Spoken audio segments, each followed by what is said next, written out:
പ്രിയപ്പെട്ടവരെ, ഇന്ന് എന്നോടൊപ്പം ഉള്ളത് ഒരു സ്പെഷ്യൽ ഗസ്റ്റാണ്. എൻ്റെ പ്രിയപ്പെട്ട സുഹൃത്ത് യൂനിസാണ് ഇന്ന് എന്നോടൊപ്പം ഉള്ളത്. യൂനിസിനെ സംബന്ധിച്ചിടത്തോളം ജീവിതത്തിലെ വളരെ പ്രധാനപ്പെട്ട നേട്ടം കൈവരിച്ച ഘട്ടത്തിലാണ് യൂനിസ് ഇപ്പോൾ ഉള്ളത്. ജീവിതത്തിലെ നിരവധിയായ പ്രതിസന്ധികൾ അതിജീവിച്ചുകൊണ്ട് അക്കാദമിക് രംഗത്തെ ഏറ്റവും ഉയർന്ന ബിരുദമായ PhD കരസ്ഥമാക്കിയിരിക്കുകയാണ് Younis. Congratulation doctor Younis. Thank you Firu, thank you so much. ഏതൊരു മനുഷ്യരെയും പ്രചോദിപ്പിക്കുന്നതാണ് യൂനിസിൻ്റെ ഈ ഒരു നേട്ടം എന്ന് പറയുന്നത്. ഒരുപാട് പ്രതിസന്ധികൾ ജീവിതത്തിൽ ഇതിനു മുന്നിൽ ഉണ്ടായിട്ടുണ്ട്. ഈ നേട്ടത്തിലേക്ക് എത്തുന്നതിന് ഒരുപാട് പ്രതിസന്ധികൾ യൂനിസിന് മുന്നിലുണ്ടായിട്ടുണ്ട്. ഈ നേട്ടത്തിൽ തിരിഞ്ഞു നോക്കുമ്പോൾ എന്തൊക്കെയാണ് യൂനിസിന് ഓർമ്മ വരുന്നത്? എങ്ങനെയാണ് ഈ നേട്ടത്തിലേക്ക് എത്തിയത്? ഓക്കെ സീറോ പറഞ്ഞ പോലെ ഒരുപാട് പ്രശ്നങ്ങൾ ഓവർകം ചെയ്തിട്ട്, ഒരുപാട് പ്രശ്നങ്ങളിലൂടെ പാസ് ചെയ്തിട്ട്, സ്ട്രഗിൾ ചെയ്തിട്ടാണ് ഞാൻ ഇന്ന് ഇതുവരെ എത്തിയത്. എനിക്ക് സീറോൻ്റെ മുന്നിൽ ഞാൻ സംസാരിക്കുന്നത്.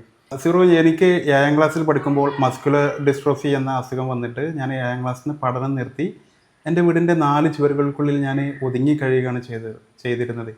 എനിക്ക് പഠിക്കാൻ ഭയങ്കര ഇൻട്രസ്റ്റഡ് ആയിട്ടുള്ള ഒരാളായിരുന്നു. ഞാൻ പഠിക്കാൻ നല്ല താല്പര്യമുള്ള ആളായിരുന്നു. എല്ലാവരെയും പോലെ 7ാം ക്ലാസ് വരെ തീർച്ചയായിട്ടും എല്ലാവരെ പോലെ ഓടിച്ചാടി. ഇപ്പോൾ സ്കൂളിലേക്കാണെങ്കിലും മദ്രസയിലേക്കാണെങ്കിലും. ഇപ്പോൾ എൻ്റെ വീട്ടിൽ നിന്നും 1.5 കിലോമീറ്റർ അകലെയുള്ള വട്ടപ്പറമ്പ് എന്ന് പറയുന്ന സ്ഥലത്തായിരുന്നു LP സ്കൂളിൽ ഉണ്ടായിരുന്നത്. അവിടെ 4ാം ക്ലാസ് വരെ പഠിച്ചു. എല്ലാവരും പോലെ നടന്നു പോയിട്ട് തന്നെ പഠിച്ചു. 1.5 കിലോമീറ്റർ ഉണ്ട്. അപ്പോൾ ഇവിടുന്ന് രാവിലെ മദ്രസയിലേക്ക് പോകണമെങ്കിൽ ഇപ്പോൾ 1 കിലോമീറ്റർ ദൂരത്താണ് മദ്രസ ഉള്ളത്. രാവിലെ ഒരു 7 മണിക്ക് ക്ലാസ് തുടങ്ങും. വീട്ടിൽ എത്തുമ്പോഴേക്കും 9:30 ആവും. പിന്നെ 9:45 വീട്ടിലെത്താൻ. 10:30 സ്കൂൾ തുടങ്ങും. അപ്പോഴേക്കും വീട്ടിലെത്തി ഭക്ഷണം കഴിക്കാനും ബ്രേക്ക്ഫാസ്റ്റ് കഴിക്കാനൊന്നും ടൈം കിട്ടില്ല. അപ്പോഴേക്കും ബാഗ് എടുത്തിട്ട് ഓടുകയാണ്. ആ പ്രായമല്ലേ, നമ്മൾ ഓടിച്ചാടുന്ന പ്രായമല്ല. അങ്ങനെ 4ാം ക്ലാസ് എല്ലാവരെയും പോലെ. യെസ്, തീർച്ചയായിട്ടും. അങ്ങനെ 4ാം ക്ലാസ് വരെ അവിടെ പഠിച്ചു LP സ്കൂളിൽ. പിന്നെ വീടിൻ്റെ അടുത്തുള്ള AKH UP സ്കൂൾ ചാത്രത്തൊടി, അവിടെ 7ാം ക്ലാസ് വരെ പഠിച്ചു. ഈ 7ാം ക്ലാസ്സിൽ നിന്നാണ് എനിക്ക് ഈ അസുഖത്തിൻ്റെ ഒരു സിംറ്റംസ് ഇങ്ങനെ തുടങ്ങുന്നത്. ഇപ്പോൾ സ്കൂളിലേക്കൊക്കെ പോകുമ്പോൾ ക്ലാസ്സിൽ വീണ് പോവുക, ഗ്രൗണ്ടിൽ വീണ് പോവുക. പക്ഷെ ഇത് കുട്ടികൾ എല്ലാവരും ഇങ്ങനെ ഒരു സാധാരണത്തിൽ ഇങ്ങനെ നോക്കി നിൽക്കുമ്പോൾ പെട്ടെന്ന് എണീക്കാൻ കഴിയും വീണാൽ. പക്ഷെ അതിങ്ങനെ ഭയങ്കര ഒരു മനസ്സിലേക്ക് ഭയങ്കര ഒരു പ്രയാസമായി. നമ്മൾ ബാഗേറ്റും ഫുഡ് കിറ്റായിട്ടൊക്കെ പെട്ടെന്ന് ഗ്രൗണ്ടിലൊക്കെ വീണ് പോകുമ്പോൾ എല്ലാവരും ഇങ്ങനെ ഒരു സാധാരണത്തിൽ ഇങ്ങനെ നോക്കുമ്പോൾ ഭയങ്കര പ്രയാസം. അങ്ങനെ 7ാം ക്ലാസ്സിൽ നിന്നും ഞാൻ പഠനം നിർത്തി വീടിൻ്റെ അകത്തളങ്ങളിലേക്ക് ഞാൻ ഒതുങ്ങിക്കൂടാണ് ചെയ്യുന്നത്.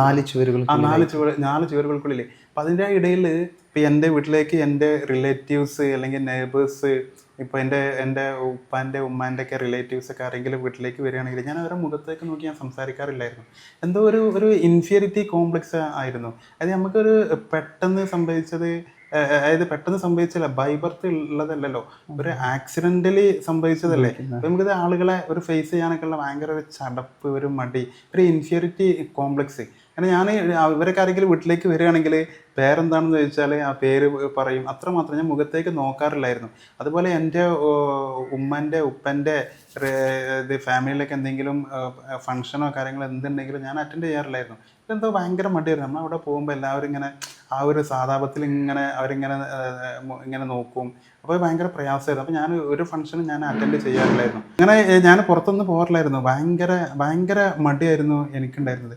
അങ്ങനെ 18, 19, പിന്നെ ഇതിൻ്റെ ഇടയിൽ എനിക്ക് ഒരു ഇതും കൂടി പറയാനുണ്ട്. ഞാൻ വീൽ ചെയറിൽ ആവുന്നത് ഞാൻ ഒരു 19ാമത്തെ വയസ്സിലേക്കാണ് ഞാൻ വീൽ ചെയറിൽ ആവുന്നത്. ഞാൻ അതിനിടയിൽ ഒരു സംശയം ചോദിക്കട്ടെ. 7ാം ക്ലാസ്സിൽ നിന്നാണ് സ്കൂളിൽ നിർത്തുന്നത്. 7ാം ക്ലാസ്സിൽ നിന്നാണ് പൂർണ്ണമായിട്ട് നിർത്തി വീട്ടിലേക്ക് വരുന്നത് 7ാം ക്ലാസ്. പിന്നെ കുറച്ചു കാലം വീട്ടിൽ തന്നെ ആയിരുന്നു. ഞാൻ പിടിച്ച് ഇപ്പോൾ 7ാം ക്ലാസ്സിൽ നിർത്തി ഞാൻ ഏകദേശം ഒരു 19 വയസ്സ് വരെ ഞാൻ വീടിൻ്റെ അകത്തളങ്ങളിൽ തന്നെ ആയിരുന്നു. പുറത്തൊന്നും പോകാറില്ലായിരുന്നു. അപ്പോൾ 19 വയസ്സെന്ന് പറയുമ്പോൾ ഏകദേശം ഡിഗ്രി ഫസ്റ്റ് ഇയർ എത്തുന്ന പ്രായമായി.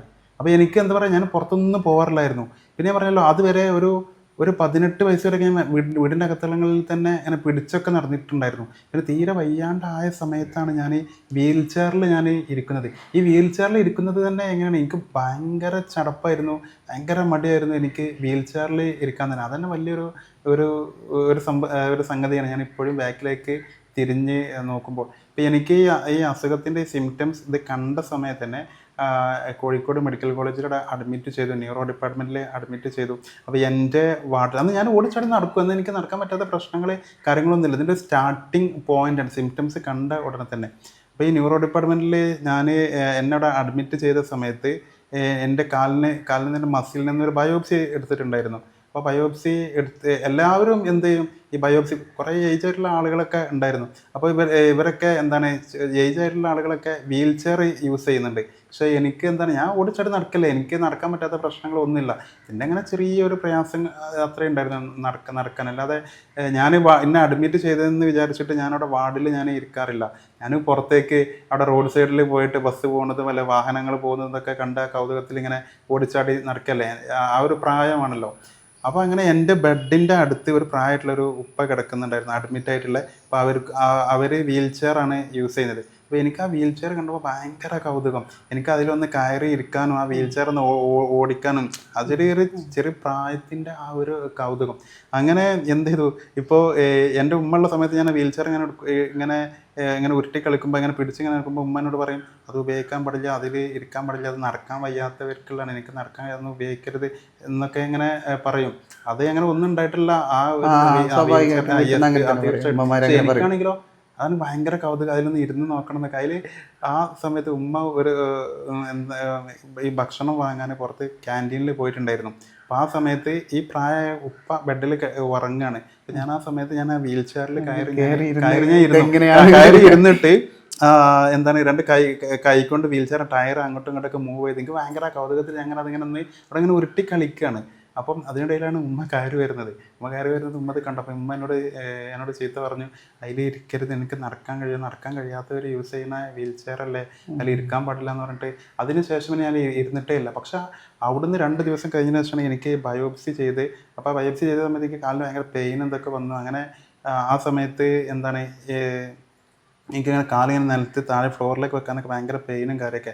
അങ്ങനെ ഡോക്ടർ പറഞ്ഞു കുഴപ്പമില്ല, ഇത് ഡിസ്ചാർജ് ചെയ്തു, നാളെ തന്നെ ശരിയായിക്കോളൂ എന്ന് പറഞ്ഞു. അങ്ങനെ അത് പറഞ്ഞ പോലെ തന്നെ പിറ്റേന്ന് തന്നെ റെഡി ആയിട്ടോ. പക്ഷെ അന്ന് ഞാൻ പോന്നിരുന്നത്, എന്നെ താഴോട്ട് ഇറക്കിയത് എൻ്റെ അങ്കിളാണ് വന്നിട്ടുണ്ടായിരുന്നത്. ഹോസ്പിറ്റലിൽ ഡിസ്ചാർജ് ചെയ്തപ്പോൾ എന്നെ പിക്ക് ചെയ്യാൻ വന്നിട്ടുണ്ടായിരുന്നത്. താഴെ വണ്ടി വെച്ചിട്ടുണ്ടായിരുന്നു. അപ്പോൾ എന്നെ താഴോട്ട് ഈ വീൽ ചെയറിൽ ഇരുത്തിയിട്ടാണ് ആ വണ്ടിയിലേക്ക് എന്നെ അതായത് 3rd ഫ്ലോറിലാണെന്നാണ് എൻ്റെ ഒരു ഓർമ്മ. അന്ന് അഡ്മിറ്റ് ചെയ്തിട്ടുണ്ടായിരുന്നത്. അതെ. അങ്ങനെ എന്നെ വീൽ ചെയറിലാണ് തള്ളിക്കൊണ്ടുവന്ന് വണ്ടിയിലേക്ക് കയറ്റിയത്. അന്നാണ് ഞാൻ വീൽ ചെയറിൽ ഇരിക്കുന്നത്. പിന്നെ അതിനുശേഷം എന്താണ്, എനിക്ക് വീൽ ചെയർ എന്ന് പറഞ്ഞാൽ എന്തോ ഒരു ഡിസ്കംഫർട്ടബിൾ ആയിട്ടുള്ള എന്തോ ഒരു അസ്വസ്ഥത ഫീൽ ചെയ്യുന്ന ഒരു സാധനം വീൽ ചെയറിൽ. ഇപ്പോൾ ഞാൻ പറഞ്ഞു വരുന്നത് എന്താണെന്ന് വെച്ചാൽ, 19ാമത്തെ വയസ്സിലാണ്, അന്ന് ഞാൻ 7ാം ക്ലാസ്സിൽ പഠിക്കുന്ന ഒരു പ്രായമാണ്. 19ാമത്തെ വയസ്സിലാണ് ഞാൻ ഈ വീൽ ചെയറിൽ ഇരിക്കുന്നത്. അങ്ങനെ ഈ വീൽ ചെയറിൽ ഇരിക്കുക എന്ന് പറഞ്ഞാൽ തന്നെ എനിക്ക് ഭയങ്കര ഒരു മാനസിക പ്രയാസമായിരുന്നു. മെന്റലി ഞാൻ അത്രയും കാലം ഞാൻ വീൽ ചെയറില്ല, വീട്ടിൽ പിടിച്ചൊക്കെ നടക്കും. ഞാൻ ഈ സ്കൂളിൽ നിർത്തിയ സമയത്ത് എനിക്ക് സ്കൂളിലേക്ക് പോകാനൊക്കെ പറ്റുമായിരുന്നു, അന്ന് നടന്നിട്ട് തന്നെ പോകാൻ പറ്റുമായിരുന്നു. പക്ഷെ പ്രശ്നം എന്താണെന്ന് വെച്ചാൽ, പെട്ടെന്ന് റോഡിലൊക്കെ അല്ലെങ്കിൽ ഗ്രൗണ്ടിൽ ക്ലാസ്സിലൊക്കെ പെട്ടെന്ന് എന്ത് ചെയ്യും, ആണ്ട് വീണ് പോകുമ്പോൾ ഈ എല്ലാവരും വന്നിട്ട് ഇങ്ങനെ ഒരു സാധാപത്തിൽ ഇങ്ങനെ നോക്കി നിൽക്കും. ചിലപ്പോൾ അസംബ്ലിയിലായിരിക്കാം, ഒരുപക്ഷെ ക്ലാസ്സിലായിരിക്കാം, ചിലപ്പോൾ ഞങ്ങളെ നടന്നു പോകുമ്പോൾ ഞങ്ങളെ ചെറിയ അങ്ങാടി ഉണ്ട്, ചിലപ്പോൾ ഈ അങ്ങാടിയിലായിരിക്കാം. അപ്പോൾ എല്ലാവരും ഇങ്ങനെ സാധാപത്തിൽ ഇങ്ങനെ നോക്കി നിൽക്കുമ്പോൾ എല്ലാവരും ഓടി വന്നിട്ട് എന്ത് പറ്റി ഇപ്പോൾ ഭയങ്കര മനസ്സിലേക്ക് ഭയങ്കര പ്രയാസമായി. അങ്ങനെ ഞാൻ 7th ഞാൻ പഠനം നിർത്തി വീടിൻ്റെ അകത്തളങ്ങളിൽ ഞാൻ ഒതുങ്ങിക്കൂടുന്നത്. അങ്ങനെ ഞാൻ എൻ്റെ 19ാമത്തെ വയസ്സിലാണ് ഞാൻ ഒരടി നടക്കാൻ പറ്റാത്തൊരു കണ്ടീഷൻ വന്നപ്പോഴാണ് ഞാൻ വീൽ ചെയർ യൂസ് ചെയ്യുന്നത്. ഞാൻ വീൽ ചെയറിൻ്റെ സപ്പോർട്ട് ഞാൻ സ്വീകരിക്കുന്നത്, വീൽ ചെയറിൽ ഇരിക്കുന്നത്. ഞാൻ ആ വീൽ ചെയറിൽ ഇരുന്ന സമയത്ത് എനിക്ക് മനസ്സിലേക്ക് ഭയങ്കര പ്രയാസമായിരുന്നു.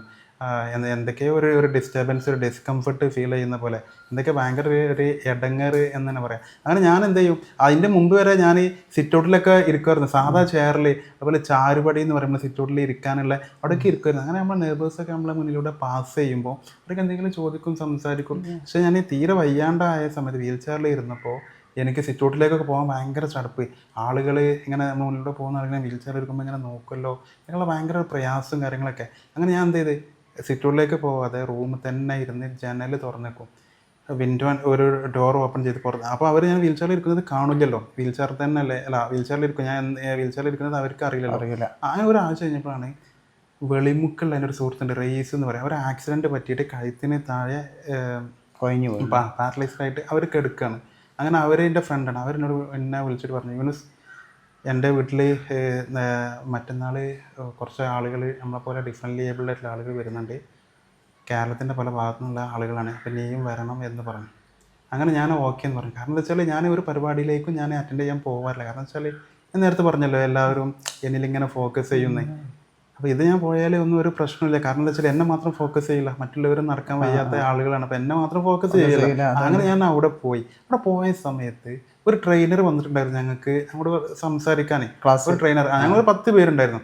അപ്പോൾ ഈ ഒരു ട്രെയിനർ അവിടെ വീട്ടിൽ തന്നെ ആയിരുന്നു. അവർ ക്ലാസ് എടുത്തു. അവർ ക്ലാസ് എടുക്കുന്ന സമയത്ത് അവരൊരു വാക്ക് പറഞ്ഞു, ഒരു സ്റ്റോറി പറഞ്ഞു, ഒരു മോട്ടിവേഷണൽ സ്റ്റോറി. ഈ ചത്ത മീനുകളാണ് എന്ത് ഒഴുക്കിനനുസരിച്ച് ഇങ്ങനെ ഒഴുകി പോവുക. പക്ഷെ നമ്മൾ ഈ ജീവനുള്ള മീനുകൾ എന്ത് ചെയ്യും, ഒഴുക്കിന് എഗെയിൻസ്റ്റ് ആയിട്ട് മുന്നോട്ട്, ഒഴുക്കിനെ അത് ഡിഫെൻഡ് ചെയ്തിട്ട് മുന്നോട്ട് കയറി വരും. അത് എൻ്റെ മനസ്സിൽ വളരെയധികം സ്വാധീനം.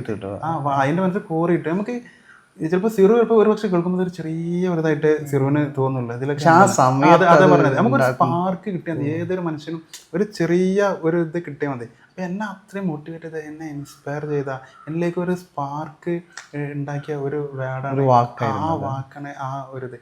അങ്ങനെ അത് എൻ്റെ മനസ്സിലേക്ക് വളരെയധികം സ്വാധീനം ചെലുത്തി. അങ്ങനെ എന്നെ പുറം ലോകത്തേക്ക് എത്തിച്ചിട്ടുണ്ടെങ്കിൽ തന്നെ ആ ഒരു വാക്കായിരിക്കാം. അതായത് വീടിൻ്റെ അകത്തളങ്ങളിൽ തന്നെ ഇരുട്ടറയിൽ ഒതുങ്ങി കൂടേണ്ട യൂനസ് എന്ന വ്യക്തിയെ മുന്നോട്ടേക്ക്, അതായത് വെളിച്ചത്തിലേക്ക് നയിച്ചത് ഈ ഒരു വാക്കായിരിക്കാം. അങ്ങനെ പിറ്റേ ദിവസം തന്നെ ഞാൻ വീട്ടിൽ ഇങ്ങനെ വീൽ ചെയറിൽ ഇരിക്കുകയാണ്. അപ്പോൾ ഞാൻ വീൽ ചെയറിൽ ഇരുന്നിട്ട് ഏകദേശം ഒരാഴ്ച ആയി. ഞാൻ ഉമ്മാണ്ട് പറഞ്ഞു, ഉമ്മ എന്നെ സിറ്റൗട്ടിലേക്ക് ആക്കി അങ്ങനെ ഉമ്മ വീൽ ചെയർ തള്ളി സിറ്റൗട്ടിലെത്തി. അങ്ങനെ ഫസ്റ്റ് സിറ്റൗട്ടിലെത്തിയ സമയത്ത് നമ്മളെ നെയ്ബേഴ്സൊക്കെ ഇങ്ങനെ പോകുമ്പോൾ അവരൊക്കെ ഫസ്റ്റ് തന്നെ ഒരു 2 ദിവസമൊക്കെ ഭയങ്കര ഇങ്ങനെ ഒരു അതിശയത്തോട് കൂടിയിട്ട് ഫസ്റ്റ് കാണുമ്പോൾ ഇങ്ങനെ വീൽ ചെയറിലാണല്ലോ എന്നൊക്കെ ആദ്യം എനിക്കൊരു ഇങ്ങനെ ചടപ്പുണ്ടായിരുന്നു. പിന്നെ അത് മാറി, പിന്നെ അത് പോയി. അങ്ങനെയാണ് ഞാൻ വീൽ ചെയറിൽ ഞാൻ ഇരിക്കുന്നത്. ആദ്യം വീൽ ചെയർ, ഇപ്പം എൻ്റെ വീൽ ചെയർ എപ്പോഴും ഞാൻ ഈ സിറുവിൻ്റെ മുന്നിൽ ഇരിക്കുന്നത് വീൽ ചെയറാണ്. ഇപ്പം വീൽ ചെയർ എന്ന് പറഞ്ഞാൽ ഒരു സിംഹാസനായിട്ടാണ് ഞാൻ കാണുന്നത്, ഞാൻ ഇരിക്കുന്ന ഈ ചെയർ. അതിന് മുമ്പ് ഞാൻ അത്രയും ഒരു അരോചകമായിട്ട് കണ്ടിരുന്ന ഒരു സാധനമാണ് ഈ വീൽ ചെയർ. ഇപ്പൊ ഞാൻ എൻ്റെ ഒരു സിംഹാസനായിട്ടാണ് ഞാൻ ഇതിനെ കാണുന്നത്, ഈ wheel chair, electronic wheel chair ആണ്. അങ്ങനെ ഇവിടെ നിന്നാണ് ഞാനിങ്ങനെ എന്ത് ചെയ്യുന്നത്, പുറം ലോകത്തേക്ക് ഇങ്ങനെ വരാൻ തുടങ്ങുന്നത്, ആ പുറത്തെ വെളിച്ചത്തിലേക്ക് ഇങ്ങനെ. എനിക്ക് സിറോ പഠിക്കാൻ ഭയങ്കര താല്പര്യമുള്ള ആളായിരുന്നു. ഞാൻ 7ാം ക്ലാസ് പഠിക്കുന്ന സമയത്ത് തന്നെ എനിക്ക് എൻ്റെ ഇഷ്ടപ്പെട്ട ഫേവറേറ്റ് സബ്ജക്റ്റ് എന്ന് പറയുന്നത് ഹിന്ദി ആയിരുന്നു. ഹിന്ദിയിലൊക്കെ എനിക്ക് നല്ല മാർക്ക്, ഫുൾ മാർക്കൊക്കെ ഉണ്ടാവാറുണ്ട്.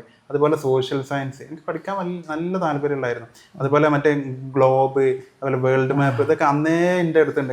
അതായത് എനിക്ക് ഭയങ്കര ഒരു രാജ്യങ്ങളുടെ തലസ്ഥാനം, അതേപോലെ നമ്മുടെ സംസ്ഥാനങ്ങളുടെ തലസ്ഥാനം, അങ്ങനെയുള്ള നമ്മുടെ അന്താരാഷ്ട്ര കാര്യം. ഞാൻ അന്നേ ഞാൻ പത്രം വായിക്കും.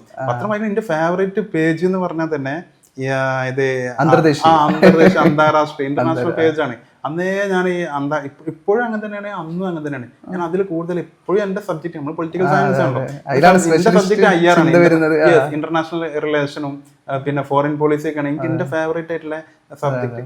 എനിക്ക് പഠിക്കാൻ ഭയങ്കര താല്പര്യമുള്ള ആളായിരുന്നു. ആ സമയത്ത് തന്നെ എന്താണ് എൻ്റെ കൂടെ പഠിച്ചിരുന്നവര് 8, 9, 10ാം ക്ലാസ് അങ്ങനെ എൻ്റെ കൂടെ പഠിച്ചിരുന്നവരുണ്ടല്ലോ അന്ന് 7ാം ക്ലാസ്സിലേക്ക് എൻ്റെ ക്ലാസ്, അവര് എൻ്റെ നെയ്ബേഴ്സ് തന്നെ.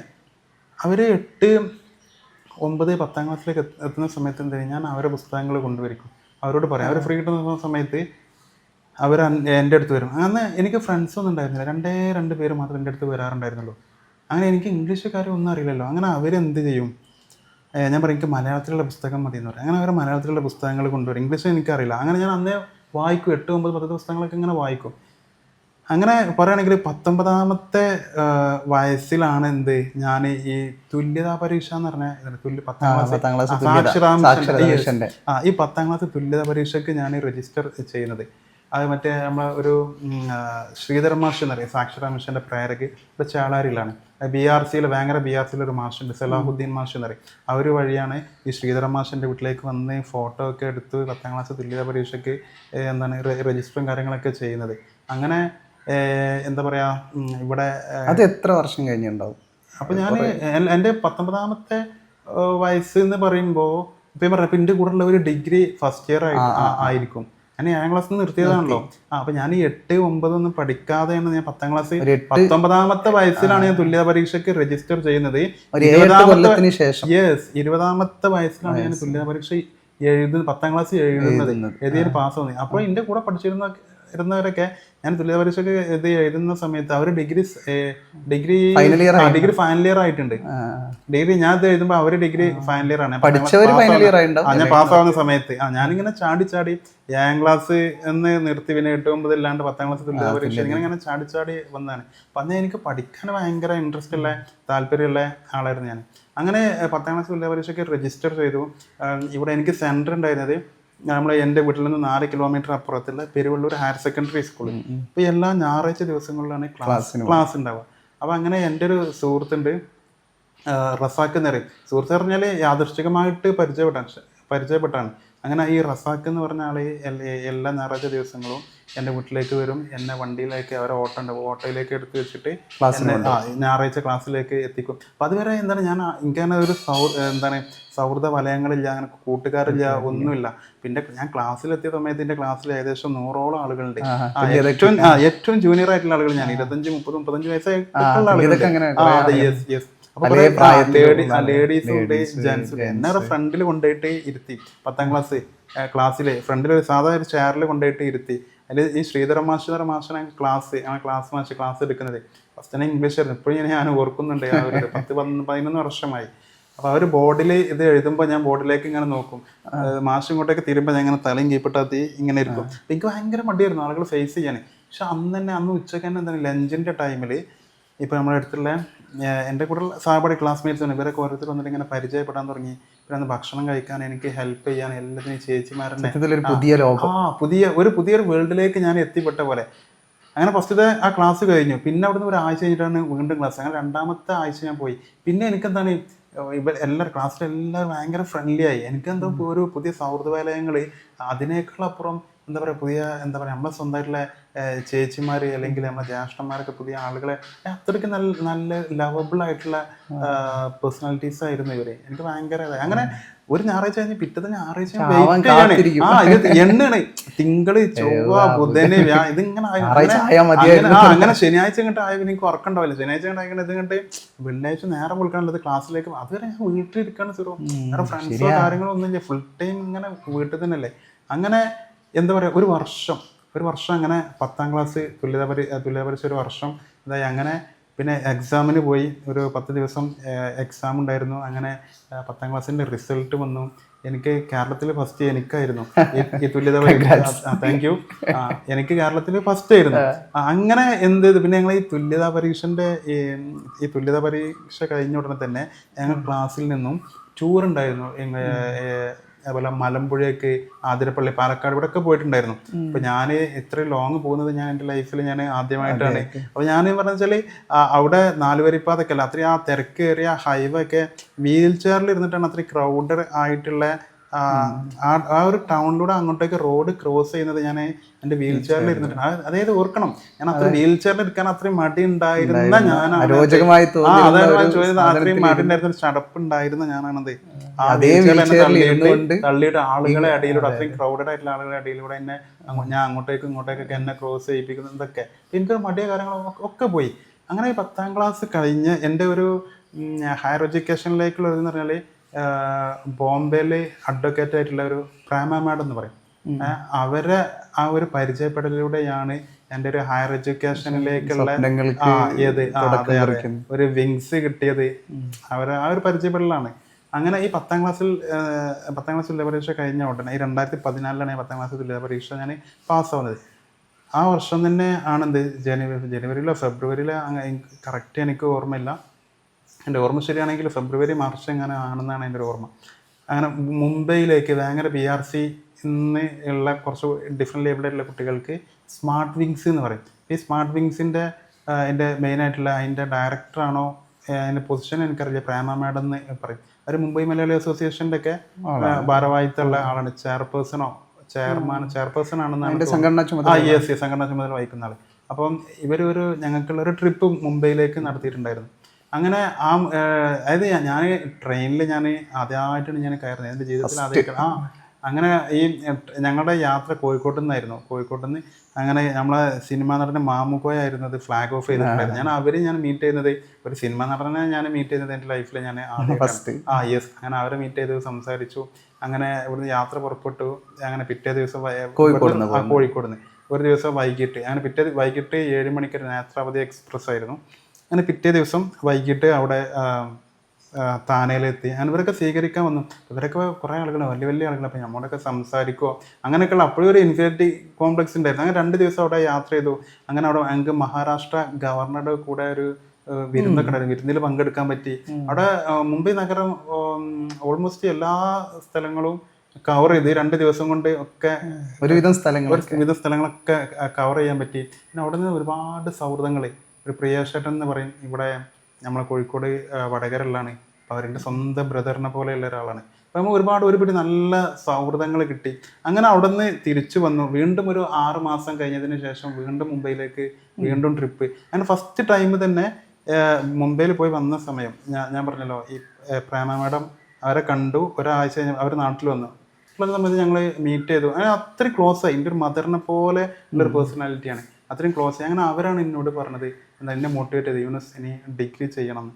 അങ്ങനെയാണ് ഞാൻ ചുരുക്കി പറയുകയാണെങ്കിൽ ആ വർഷം തന്നെ ഞാൻ കാലിക്കറ്റ് യൂണിവേഴ്സിറ്റിയുടെ ഓപ്പൺ ഡിഗ്രിക്ക് ഞാൻ അപ്പോൾ മനസ്സിലായി ഞാൻ +1 +2 ഇല്ലാണ്ടാണ് ഞാൻ എന്തായാലും കാലിക്കറ്റ് യൂണിവേഴ്സിറ്റിയുടെ ഓപ്പൺ ഡിഗ്രി ഞാൻ ഡിഗ്രി ഫസ്റ്റ് ഇയർ ആയ സമയത്ത് എൻ്റെ കൂടെ ഉള്ളവർ ആ സമയത്ത് ഡിഗ്രി ഫൈനൽ ഇയർ അല്ലെങ്കിൽ ഡിഗ്രി ആ സമയത്ത് ഒരു കഴിയാണ്, ഫിനിഷ് ചെയ്യാണ്.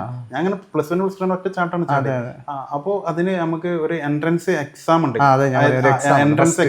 അതിന് ആ എക്സാം എഴുതി പാസ്സായി. ഹിസ്റ്ററി, മലയാളം, ഇംഗ്ലീഷ്, ഈ 3 സബ്ജക്ട്സ് ഉണ്ട്. അപ്പോൾ ഇത് നമ്മൾ പാസ്സാവണം. നമ്മൾ അതിന് ക്വാളിഫൈഡ് ആണോ, ഡിഗ്രി ചെയ്യാൻ ക്വാളിഫൈഡ് ആണോ, +2 അങ്ങനെ ആ എൻട്രൻസ് എക്സാം എഴുതി പാസ്സായി ഡിഗ്രിക്ക്. അതും വീട്ടിലിരുന്നിട്ട് പഠിക്കും, എക്സാമിന് മാത്രം ഡിസ്റ്റന്റ് ആയിട്ട്. ഓപ്പൺ ഡിഗ്രി അങ്ങനെ ഞാൻ BA പൊളിറ്റിക്കൽ സയൻസ് ആണ് ഞാൻ എടുത്തിട്ടുണ്ടായിരുന്നത്. അപ്പോൾ എൻ്റെ ഫേവറേറ്റ് സബ്ജക്റ്റ് ആണ് പൊളിറ്റിക്കൽ സയൻസ്. എനിക്ക് ഈ നിയമങ്ങളും ഈ കോൺസ്റ്റിറ്റ്യൂഷനെ കുറിച്ച് പഠിക്കാൻ ഞാൻ പറഞ്ഞല്ലോ ഈ ആളുകൾക്ക് വിചാരം വെച്ചാൽ നമ്മൾ ഈ പൊളിറ്റിക്കൽ സയൻസ് പഠിക്കുക എന്ന് പറഞ്ഞാൽ കോൺഗ്രസ് ഇതാണെന്നാണ് പൊതുവെ ഉള്ള ധാരണ. പക്ഷെ അവർക്ക് അറിയില്ലല്ലോ പൊളിറ്റിക്കൽ സയൻസ് എന്താണ് എന്ന് അവർക്ക് അറിയില്ലല്ലോ. പൊളിറ്റിക്കൽ സയൻസ് എന്താണ് ഇവരുടെ ധാരണ ഇതാണ്. ഇപ്പൊ നമുക്ക് സിറിയൻ അറിയില്ല. ഇപ്പൊ ഈ പൊളിറ്റിക്കൽ സയൻസ് എന്തെന്ന് പറഞ്ഞാല് നമുക്ക് ഈ പാർട്ടി പൊളിറ്റിക്സ് എന്ന് പറഞ്ഞിട്ടാണെങ്കിൽ നമുക്ക് 3rd സെമസ്റ്ററിൽ ഒരു പേപ്പറിലെ ഒരു മൊഡ്യൂൾ മാത്രമേ നമുക്ക് ഇത് ഞാൻ പൊളിറ്റിക്സിനെ കുറിച്ച് പറയല്ല. ഒരു മൊഡ്യൂൾ നമുക്ക് പാർട്ടി പൊളിറ്റിക്സ് പഠിക്കാൻ. അത് ഇന്ത്യൻ രാഷ്ട്രീയവുമായി ബന്ധപ്പെട്ട് നമ്മൾ പഠിക്കുമ്പോൾ തീർച്ചയായിട്ടും അപ്പൊ അല്ലാതെ കുറെ political theory, political thought, international politics, തീർച്ചയായിട്ടും അങ്ങനെ വിശാലമായ ഒരു സബ്ജക്ട് ആണ്. ആളുകൾക്ക് അറിയില്ല. CPM-ഉം രാഷ്ട്രീയക്കാരനാവാൻ പോവാണോന്നൊക്കെ പൊളിറ്റിക്കൽ സയൻസ് എന്താണെന്ന് ഇവർക്ക് അറിയില്ല. അപ്പോ ഞാൻ പറഞ്ഞില്ല, ഞാൻ ആദ്യം ചെറുതായി തന്നെ പത്രം വായിക്കുന്ന IR ഇന്റർനാഷണൽ പൊളിറ്റിക്സ് ഞാൻ അന്താരാഷ്ട്രീയ പത്രത്തിൽ 5ാം ക്ലാസ് പഠിക്കുന്ന സമയത്ത് തന്നെ വായിക്കും. അതേപോലെ എനിക്ക് ഈ നിയമങ്ങള് കാര്യങ്ങളൊക്കെ എനിക്ക് വേറെ ഞാൻ ഡിഗ്രിക്ക് പഠിക്കുന്ന സമയത്ത് തന്നെ ഈ 10ാം ക്ലാസ് ആ കഴിഞ്ഞ അതിന് മുമ്പ് തന്നെ ഞാൻ എന്ത് ചെയ്യും ഈ IPC CRPC ഇതൊക്കെ ഉണ്ടല്ലോ അതിനെ കുറിച്ച് ഞാൻ ഈ പത്രത്തിൽ വരുമ്പോ ഓരോ കേസുകൾ IPC ഇത്ര വകുപ്പ് പ്രകാരം കേസ് എടുത്തു ഇതൊക്കെ അങ്ങനെ ഞാൻ എന്താണ് ആ ഭാഗങ്ങളൊക്കെ ഞാൻ കട്ട് ചെയ്താണ് ഞാൻ എടുത്തു വെക്കും. അതുപോലെ ഞാൻ മറ്റേ ഇംഗ്ലീഷ് വേർഡുകളൊക്കെ എവിടെയെങ്കിലും അതുപോലെ ചാനലിലൊക്കെ ഞാൻ അതുപോലെ ചാനൽ ചർച്ച ഞാൻ അതേ ഞാൻ കേൾക്കും. ആദ്യമൊക്കെ രാത്രി 8 മണിക്കൊക്കെ ആയിരുന്നു, 7 മണിക്ക് 8 മണിക്ക് 9 മണിക്കൊക്കെ ഉണ്ടായിരുന്നു. ഞാനൊരു 15 വർഷത്തോളമായിട്ട് ഞാൻ ഇതൊക്കെ എനിക്ക് കേരള രാഷ്ട്രീയം അതായിരുന്നു വൈബ്. അതെ. അപ്പൊ ഞാൻ ഡിഗ്രിക്കൊന്നും എത്തിയിട്ടില്ല. അപ്പൊ ആ സമയത്ത് തന്നെ ഞാനിത് ശ്രദ്ധിക്കും. ഞാൻ അങ്ങനത്തെ ഒരു ഹാബിറ്റ് എനിക്ക് ഉണ്ടായിരുന്നു. അതുപോലെ ഞാൻ ഡിഗ്രിക്ക് ഇതാവുന്ന സമയത്ത് എനിക്ക് ഇംഗ്ലീഷോ കാര്യങ്ങളോ ഒന്നും അറിയില്ലായിരുന്നു. അങ്ങനെ ഡിഗ്രിക്ക് ജോയിൻ ചെയ്യുന്നതിന്റെ കുറച്ച് മുമ്പാണ്, അല്ല ഡിഗ്രി കഴിഞ്ഞതിന് ശേഷം.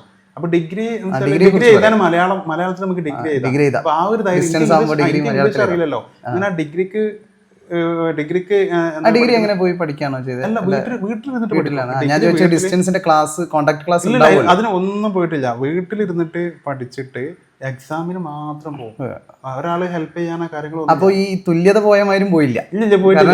ഡിസ്റ്റൻസിനും ഞായറാഴ്ചകൾ ഞായറാഴ്ചകൾ ക്ലാസ് ഞാൻ അറ്റൻഡ് ചെയ്തിട്ടുണ്ട്. പക്ഷെ ഈ ഡിഗ്രി എന്ന് പറഞ്ഞാൽ ഞാൻ ഇവിടേക്ക് വരുവാ ക്ലാസ് എടുക്കാൻ? ഇല്ല, നമ്മൾ EMA കോളേജിലെ NSSന്റെ സ്റ്റുഡൻസ് അവർ ഒരു തവണ 2 തവണ വന്നിട്ടുണ്ട് വീട്ടില്. ബാക്കി കംപ്ലീറ്റ്ലി സെൽഫ് സ്റ്റഡി ആയിട്ട് ഒറ്റയ്ക്ക് ഇത് ഇങ്ങനെ മനസ്സിലാക്കും. അന്നൊന്നും യൂട്യൂബിലൊന്നും അങ്ങനൊന്നും അവൈലബിൾ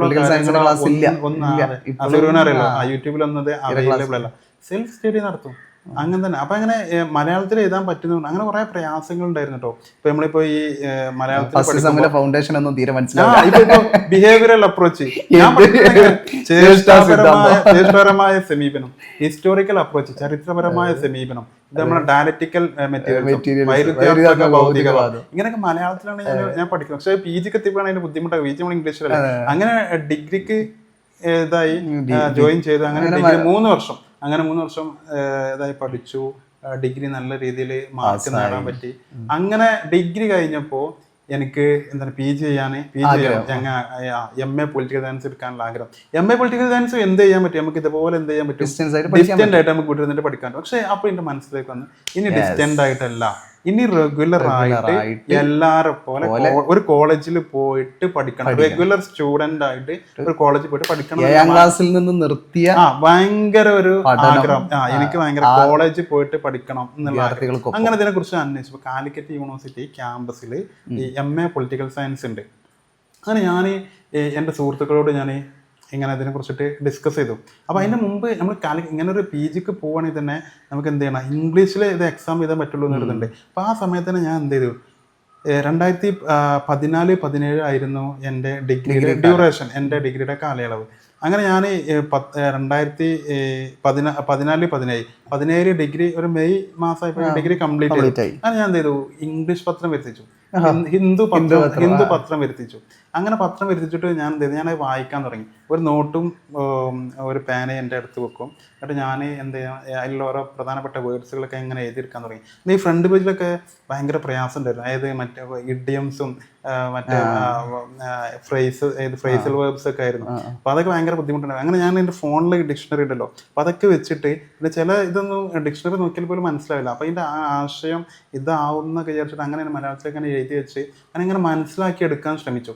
അങ്ങനെ ഫ്രണ്ട് പേജിനെ വായിച്ച് കഴിയണമെങ്കിൽ തന്നെ കുറേ ടൈം എടുത്തിട്ടുണ്ടായിരുന്നു. പിന്നെ ഞാൻ എൻ്റെ വേറെ ഫ്രണ്ട് ഉണ്ട്, ഒരു ഹയർ സെക്കൻഡറിയിൽ വർക്ക് ചെയ്യുന്ന ഒരു മാഷുണ്ട്, ഒരു കരീം സർ. ഫ്രണ്ട്സ് ഒക്കെ വരുന്നത് ഈ പഠനവുമായി ബന്ധപ്പെട്ടിട്ടുള്ള ഫ്രണ്ട്സ് ആണോ, നാട്ടിലുള്ള ഫ്രണ്ട്സ് ആണോ? അതെ, പഠനവുമായി ബന്ധപ്പെട്ട നാട്ടിലുള്ള സുഹൃത്തുക്കളെ ഒക്കെ ഫ്രണ്ട്സ് ഒന്നും ഇല്ലായിരുന്നു. 10ാം ക്ലാസ് ഒക്കെ കഴിഞ്ഞതിന് ശേഷമാണ് എനിക്ക് ഇങ്ങനെ ഓരോ കണക്ഷനും ഓരോ പ്രോഗ്രാം ഒക്കെ ഉണ്ടാവും. അതിനൊക്കെ ഇങ്ങനെ പോയിട്ട് അങ്ങനെയൊക്കെയാണ് ഇങ്ങനെ. പിന്നെ എന്റെ കൂടെ 10ാം ക്ലാസ് തുല്യത പരീക്ഷ ഒക്കെ പഠിച്ചിരുന്നവര് അങ്ങനെയൊക്കെയാണ്. എനിക്ക് അങ്ങനെ വലിയ ഒരു ഫ്രണ്ട്ഷിപ്പ് സർക്കിൾ ഒന്നും അന്ന് ഇല്ലായിരുന്നു. പിന്നെ അങ്ങനെ എന്താ ഞാൻ പറഞ്ഞല്ലോ, എന്റെ കെരിമാഷ് എന്ന് പറഞ്ഞ മാഷ്. അപ്പൊ ഞാൻ ഇവരോടൊക്കെ തന്നെ ചോദിക്കുകയാണ് ഈ വേർഡിന്റെ മീനിങ് എന്താണ്. അങ്ങനെ അവരൊക്കെ എന്നെ ഹെൽപ്പ് ചെയ്തത്, ഇംഗ്ലീഷ് ചെയ്ത്. അങ്ങനെ ഒരു 3-4 മാസം, സെപ്റ്റംബറിലാണ് PG തുടങ്ങുന്നത്, അതെ. അപ്പോൾ ഒരു 3 മാസം ഗ്യാപ്പ് ഉണ്ടായിരുന്നു, മെയ്, ജൂൺ, ജൂലൈ, ഓഗസ്റ്റ്. അപ്പൊ ഈ സമയത്ത് ഞാൻ ഈ ഒരു 3 മാസം ഇംഗ്ലീഷ് പത്രം വരുത്തിച്ചു. അങ്ങനെ അതിൽ തന്നെ കോൺസെൻട്രേറ്റ് ചെയ്തു. പിന്നെ കുറെ ഗ്രാമറും കാര്യങ്ങളും വേർഡ്സും വൊക്കാബ്സ് കാര്യങ്ങളൊക്കെ അക്വയർ ചെയ്തെടുത്തു. ഒക്കെ ഏകദേശം കുറച്ച് കാര്യങ്ങളൊക്കെ. അങ്ങനെ ഞാൻ എൻ്റെ ഫ്രണ്ട്സിനോട് ഈ PG ക്ക് രജിസ്റ്റർ ചെയ്യണല്ലോ, അപ്പോൾ ഞാൻ എൻ്റെ സുഹൃത്തുക്കളോട് ഞാനിത് ഡിസ്കസ് ചെയ്തു. അപ്പോൾ എല്ലാവരും എന്നെ എന്ത് ചെയ്തു, ഡിസ്കറേജ് ചെയ്തു, ഡീമോട്ടിവേറ്റ് ചെയ്തു. എന്നോട് ചോദിച്ചു, പറഞ്ഞു തരാം. അതായത് അവർക്കറിയാം ഞാൻ എൻ്റെ ബാക്ക്ഗ്രൗണ്ട് എങ്ങനെ, ഞാൻ എങ്ങനെ വന്നത് ഡിസ്റ്റൻ്റിൽ ഓപ്പൺ ഡിഗ്രിയാണ്. ഞാൻ +1 +2 പോലും ഞാൻ പഠിച്ചിട്ടില്ല. ഓപ്പൺ ഡിഗ്രി എടുത്തിട്ടാണ് ഞാൻ വരുന്നത്. ഡിസ്റ്റൻസും ഓപ്പൺ ഡിഗ്രി എന്ന് പറയുന്നത്, ഡിസ്റ്റൻസ് നമ്മൾ +2 പോയിട്ട്, +2 നമ്മൾ ക്വാളിഫൈഡ് ആണ്. +2 ക്വാളിഫൈഡ് നമ്മൾ റെഗുലർ ആയിട്ട് കോളേജിൽ പോകാതെ, അതാണ് ഡിസ്റ്റൻസ് എന്ന് പറയുന്നത്. ഓപ്പൺ ഡിഗ്രി എന്ന് പറയുമ്പോൾ എന്താണ്, നമ്മൾ +1 +2 എടുക്കാണ്ട് ഈ എൻട്രൻസ് എഴുതിയിട്ട് നമ്മൾ ഇതിന് ഡിഗ്രി ചെയ്യാൻ ക്വാളിഫൈഡ് ആണോ എന്ന് വെരിഫൈ ചെയ്യാനാണ് ഈ എൻട്രൻസ്. ഈ എൻട്രൻസ് എഴുതിയിട്ടാണ് നമ്മളിത് കയറുന്നത്. Open degree. അങ്ങനെ ഈ ഓപ്പൺ ഡിഗ്രി എടുത്താണ് വരുന്നത്. അപ്പൊ എന്റെ സുഹൃത്തുക്കൾക്കൊക്കെ അറിയാം ഞാൻ ഓപ്പൺ ഡിഗ്രി എടുത്തിട്ടാണ് വരുന്നത്. പിന്നെ ഇംഗ്ലീഷ് അങ്ങനെ ഭാഷയില്ല, കാര്യങ്ങളൊക്കെ അവർക്കറിയാം. പിന്നെ അവരെല്ലാവരും ഡിസ്കറേജ് ചെയ്തു. എന്നോട് പറയുന്നതോ, ഞാൻ ഇങ്ങനെ അപ്ലൈ ചെയ്താലോ എന്നിങ്ങനെ എൻ്റെ ഒരു ഏറ്റവും അടുത്ത ആളുകളോട് എൻ്റെ ക്ലോസ് ആയിട്ടുള്ള ഫ്രണ്ട്സുകളുടെ ഇവരെല്ലാവരും എന്നെ ഡിസ്കറേജ് ചെയ്തു, ഡീമോട്ടിവേറ്റ് ചെയ്തു. അവരെ പറഞ്ഞിട്ട് അവരങ്ങനെ അവരോട് പറഞ്ഞു യുവൻസ് എനിക്ക് എന്താ ഭ്രാന്തുണ്ടോ, നീ ഓപ്പൺ ഡിഗ്രി അല്ല പഠിച്ചത്, എനിക്ക് ഇംഗ്ലീഷ് അറിയാം, ക്ലാസ് ഒക്കെ കംപ്ലീറ്റ്ലി ഇംഗ്ലീഷ് ആയിരിക്കും, പിന്നെ അധ്യാപകരൊക്കെ PhD PDF ഒക്കെ കഴിഞ്ഞ് ഉള്ള ആളുകളായിരിക്കും, ക്ലാസ് ഒക്കെ കംപ്ലീറ്റ്ലി ഇംഗ്ലീഷിലായിരിക്കും,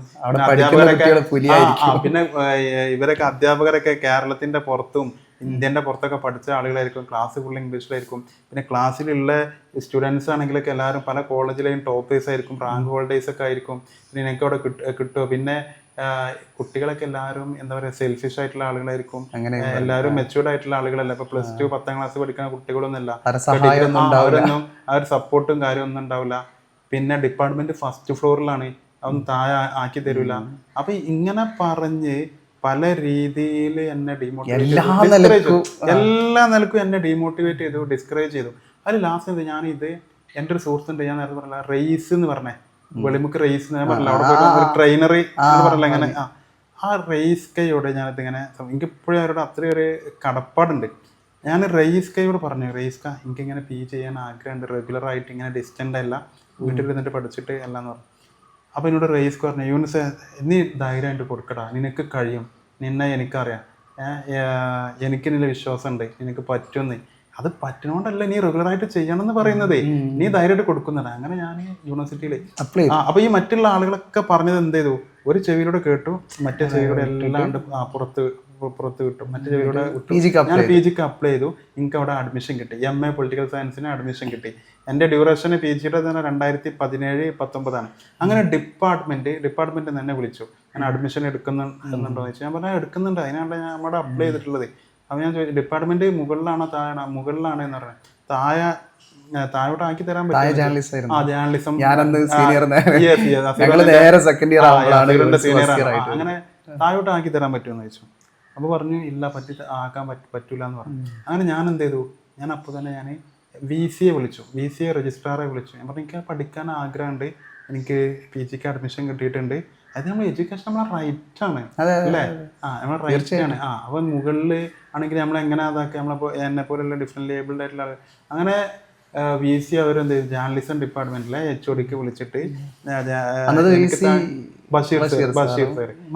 രജിസ്ട്രാർ മജീദ് സാർ അങ്ങനെ ഇവരെ വിളിച്ചിട്ട് അന്ന് വേറെ രസമുണ്ട്. അന്ന് ആ സമയത്ത് വിമൺ സ്റ്റഡീസ് നമ്മളെ പൊളിറ്റിക്കൽ താഴെ ജേർണലിസം, ഫസ്റ്റ് ഫ്ലോറിൽ പൊളിറ്റിക്കൽ സയൻസ്, സെക്കൻഡ് ഫ്ലോറിൽ വിമൺ സ്റ്റഡീസ്. അന്ന് ഇതുപോലെ ഈ വിമൺ സ്റ്റഡീസിൽ ഒരു പെൺകുട്ടി വന്നിട്ട് അഡ്മിഷൻ എടുക്കാൻ വന്നിട്ട് ആ പെൺകുട്ടിക്ക് മുകളിൽ എത്തണ്ടേ, സെക്കൻഡ് ഫ്ലോറിൽ എത്തണ്ടേ, താഴെ ക്ലാസ് അലോട്ട് ചെയ്ത് തരുമെന്ന് പറഞ്ഞിട്ട് ചോദിച്ചിട്ട് ആവശ്യപ്പെട്ടിട്ട് പറ്റില്ല എന്ന് പറഞ്ഞാൽ ആ കുട്ടി അഡ്മിഷൻ അതൊക്കെ ഒരു കാലിന് നടക്കും, പക്ഷെ സ്റ്റെയർ കയറാൻ ബുദ്ധിമുട്ടുണ്ട്.